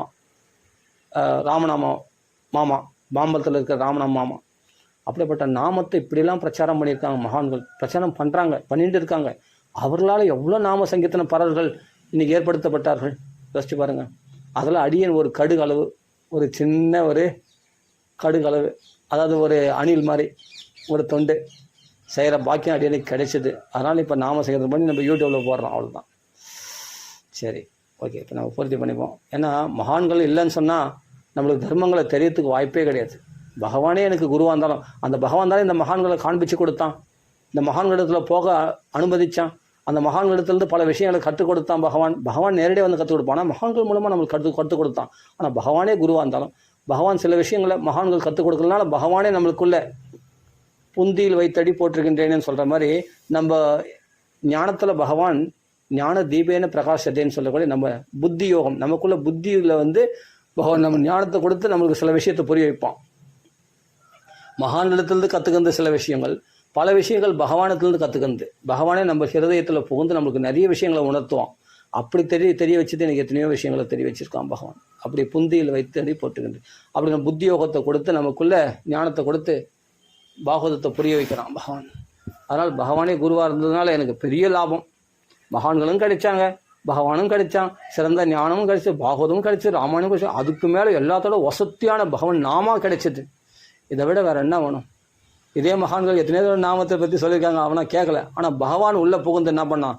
நாமத்தை உறுதியாக பிடிச்சிக்கோ, பாகவத ராமாயணம் படித்தது போதும், நாமத்தை பிடிச்சிக்கோ அப்படின்னு இப்போ ஏற்படுத்தினாலும் இப்போ நம்ம தொடர்ந்து நாமா சொல்லின்னு வரோம். ஏன்னா நாமா நிறைய சொல்லியிருக்கோம், இருந்தாலும் தொடர்ந்து மறுபடியும் நம்மளை ஊக்குவிக்கிறது யாருன்னா பகவான் தான். இந்த மகான்கள்லாம் பாரு எப்படி நாமா சொல்கிறாங்க பாரு, அதை பார்த்து கற்றுக்கோ அப்படின்னு நம்மளை அந்த இடத்துலலாம் அனுப்புகிறான். தொடர்ந்து நாமா சொல்ல வைக்கிறான். சரி, அதனால் எல்லாரும் ராம ராம ராம ராமன்னு பகவன் நாமத்தை கர்ஜிங்க. கண்டிப்பாக நம்மளுக்கு ஸ்ரேயஸ் உண்டு. அதனால் இங்கே பாருங்கள், நாரதரும் அதுதான் வலியுறுத்துறார், தேவகூதியமாக வலியுறுத்துறார், பிரகலாத சுவாமி அப்படி தான் வலியுறுத்துறார், எல்லா மகாத்மாக்களும் வியாசரும் அதுதான் வலியுறுத்துறார். இந்த பாகவதத்தில் தொட்டடம்லாம் நாம தான், தொட்டடத்தில் பகவானுடைய ஸ்துதிகள் தான், பாகவத தர்மம் தான் பிரகாசிக்கிறது. சரி, நம்ம எத்தோட பூர்த்தி பண்ணிப்போம். ராம ராம ராம ராம ராம தொடர்ந்து நாம பாருங்கள். நாம சங்கீர்த்தனம் பண்ணுறது நம்ம ஏதோ சாதாரணமாக நினச்சிடக்கூடாது. அப்படின்றதுக்காக தான் இப்போ நம்ம இந்த சாப்டர், இந்த விஷயத்தை மெயினாக எடுத்து நம்ம இப்போ சொல்ல வந்தது காரணம். இந்த லெக்சர் நம்ம சொன்னதே, இந்த லெக்சர் கொடுத்ததுக்கு காரணமே இதுதான், நாமத்துடைய பெருமையை சொல்கிறதுக்காக தான். நாம் சொல்கிற நாம ஏதோ விளையாட்டாக சொல்கிற மாதிரி இருக்கும், விளையாட்டாக கீர்த்தனம் பண்ணுற மாதிரி. ராமான்னு சொல்கிறதுக்கு இவ்வளோ புண்ணியம் பண்ணியிருக்கணுமா? ஆமாம், நிறைய தபஸ் பண்ணிக்கணுமா, யோகம் பண்ணிக்கணுமா, யாகம் பண்ணிக்கணுமா, பஞ்சாக்கிரமம் தபஸ் பண்ணிக்கணுமா, தான புண்ணியத்தில் போய் ஸ்நானம் பண்ணியிருக்கணுமா? யோசிச்சு பாருங்க. பரிபூர்ணமாக வேத அத்தியனம் பண்ணியிருக்கணுமா? அதெல்லாம் பண்ணவங்களுக்கு கங்கை கரையில் உட்காந்து வேத அத்தியனம் பண்ணால் என்ன பண்ணணும்? அந்த பலன் இருக்கிறதுனால தான் பகவான் நம்ம சொல்ல முடியுதான். நாம் சொல்கிறவங்களுக்கு இத்தனை பலனும் கிடைக்கும். தபஸ் பலன், யோகம் பலன், யாகம் பலன் எல்லாமே கிடைக்கும். அதே சமயத்தில் இத்தனை நீ பண்ணியிருந்தால் தான் நாக்கில் ராமானு வருமா. தபஸ் பலன், யோக பலன், தியானம் பலன், புண்ணிய தீர்த்தங்களை போய் ஸ்நானம் பண்ண பலன், எல்லா பலனும் நாம சொல்கிறதுனால கிடைச்சிடும். அப்படி உங்களுக்கு வேணும்னா, பலன் வேணும்னா, தபஸ் பலன் பரிபூர்ணமாக பஞ்சாக்னி மத்தியில் தபஸ் பண்ண பலன், யோகம் பண்ண பலன், யாகம் பண்ண பலன், புண்ணியத்தில் போய் ஸ்நானம் பண்ண பலன், தான தர்மங்களை பண்ண பலன், வேதத்தை வந்து பரிபூர்ணமாக அத்தியனம் பண்ண பலன், அத்தனை பலனும் சேர்ந்தால் உனக்கு என்ன பலன் கிடைக்குமோ அந்த பலன் நாமா சொல்கிறதுனால கிடைச்சிடுமா. தபஸ் பலன், யோகம் பலன், யாகம் பலன், தான பலன், தர்ம பலன், புண்ணியத்தில் போய் ஸ்நானம் பண்ண பலன், வேதத்தியனம் பண்ண பலன், அத்தனை பலனும் நாமா சொல்கிறதுனால கிடைச்சிடும். அதான் திருப்பி சொல்கிறேன். அப்போ நாமா அவ்வளோ வசதி, அதான் தான் ஆத்ம திருப்தியை கொடுத்தது பாருங்கள், அவ்வளோ சந்தோஷத்தை கொடுக்குது. நாமத்தில் அவ்வளோ தேன் கலந்துருக்கு. அது நாம் அதை எடுத்து பருக வேண்டியது மட்டும்தான். உடம்பு நல்ல துஷ்டி அடையணும், ஆரோக்கியம் பெறணும். ராம ராம ராம. ஆத்மா பூர்ண சந்தோஷமுடையதாக ஆகும். ராம ராம சீதாபதி. ராம ராம ராம ராம ராம ராம ராம ராம் ராம ராம ராம. ஆஹா, 1.5 மணி நேரம் ஆகுது. சரி. ராம ராம ராம ராம ராம ராம ராம ராம் ராம ராம ராம ராம. ஸ்ரீ ராம சங்கீதன் கி ஜெய். ஸ்ரீமத் பாகவத் பகவான் கி ஜெய்.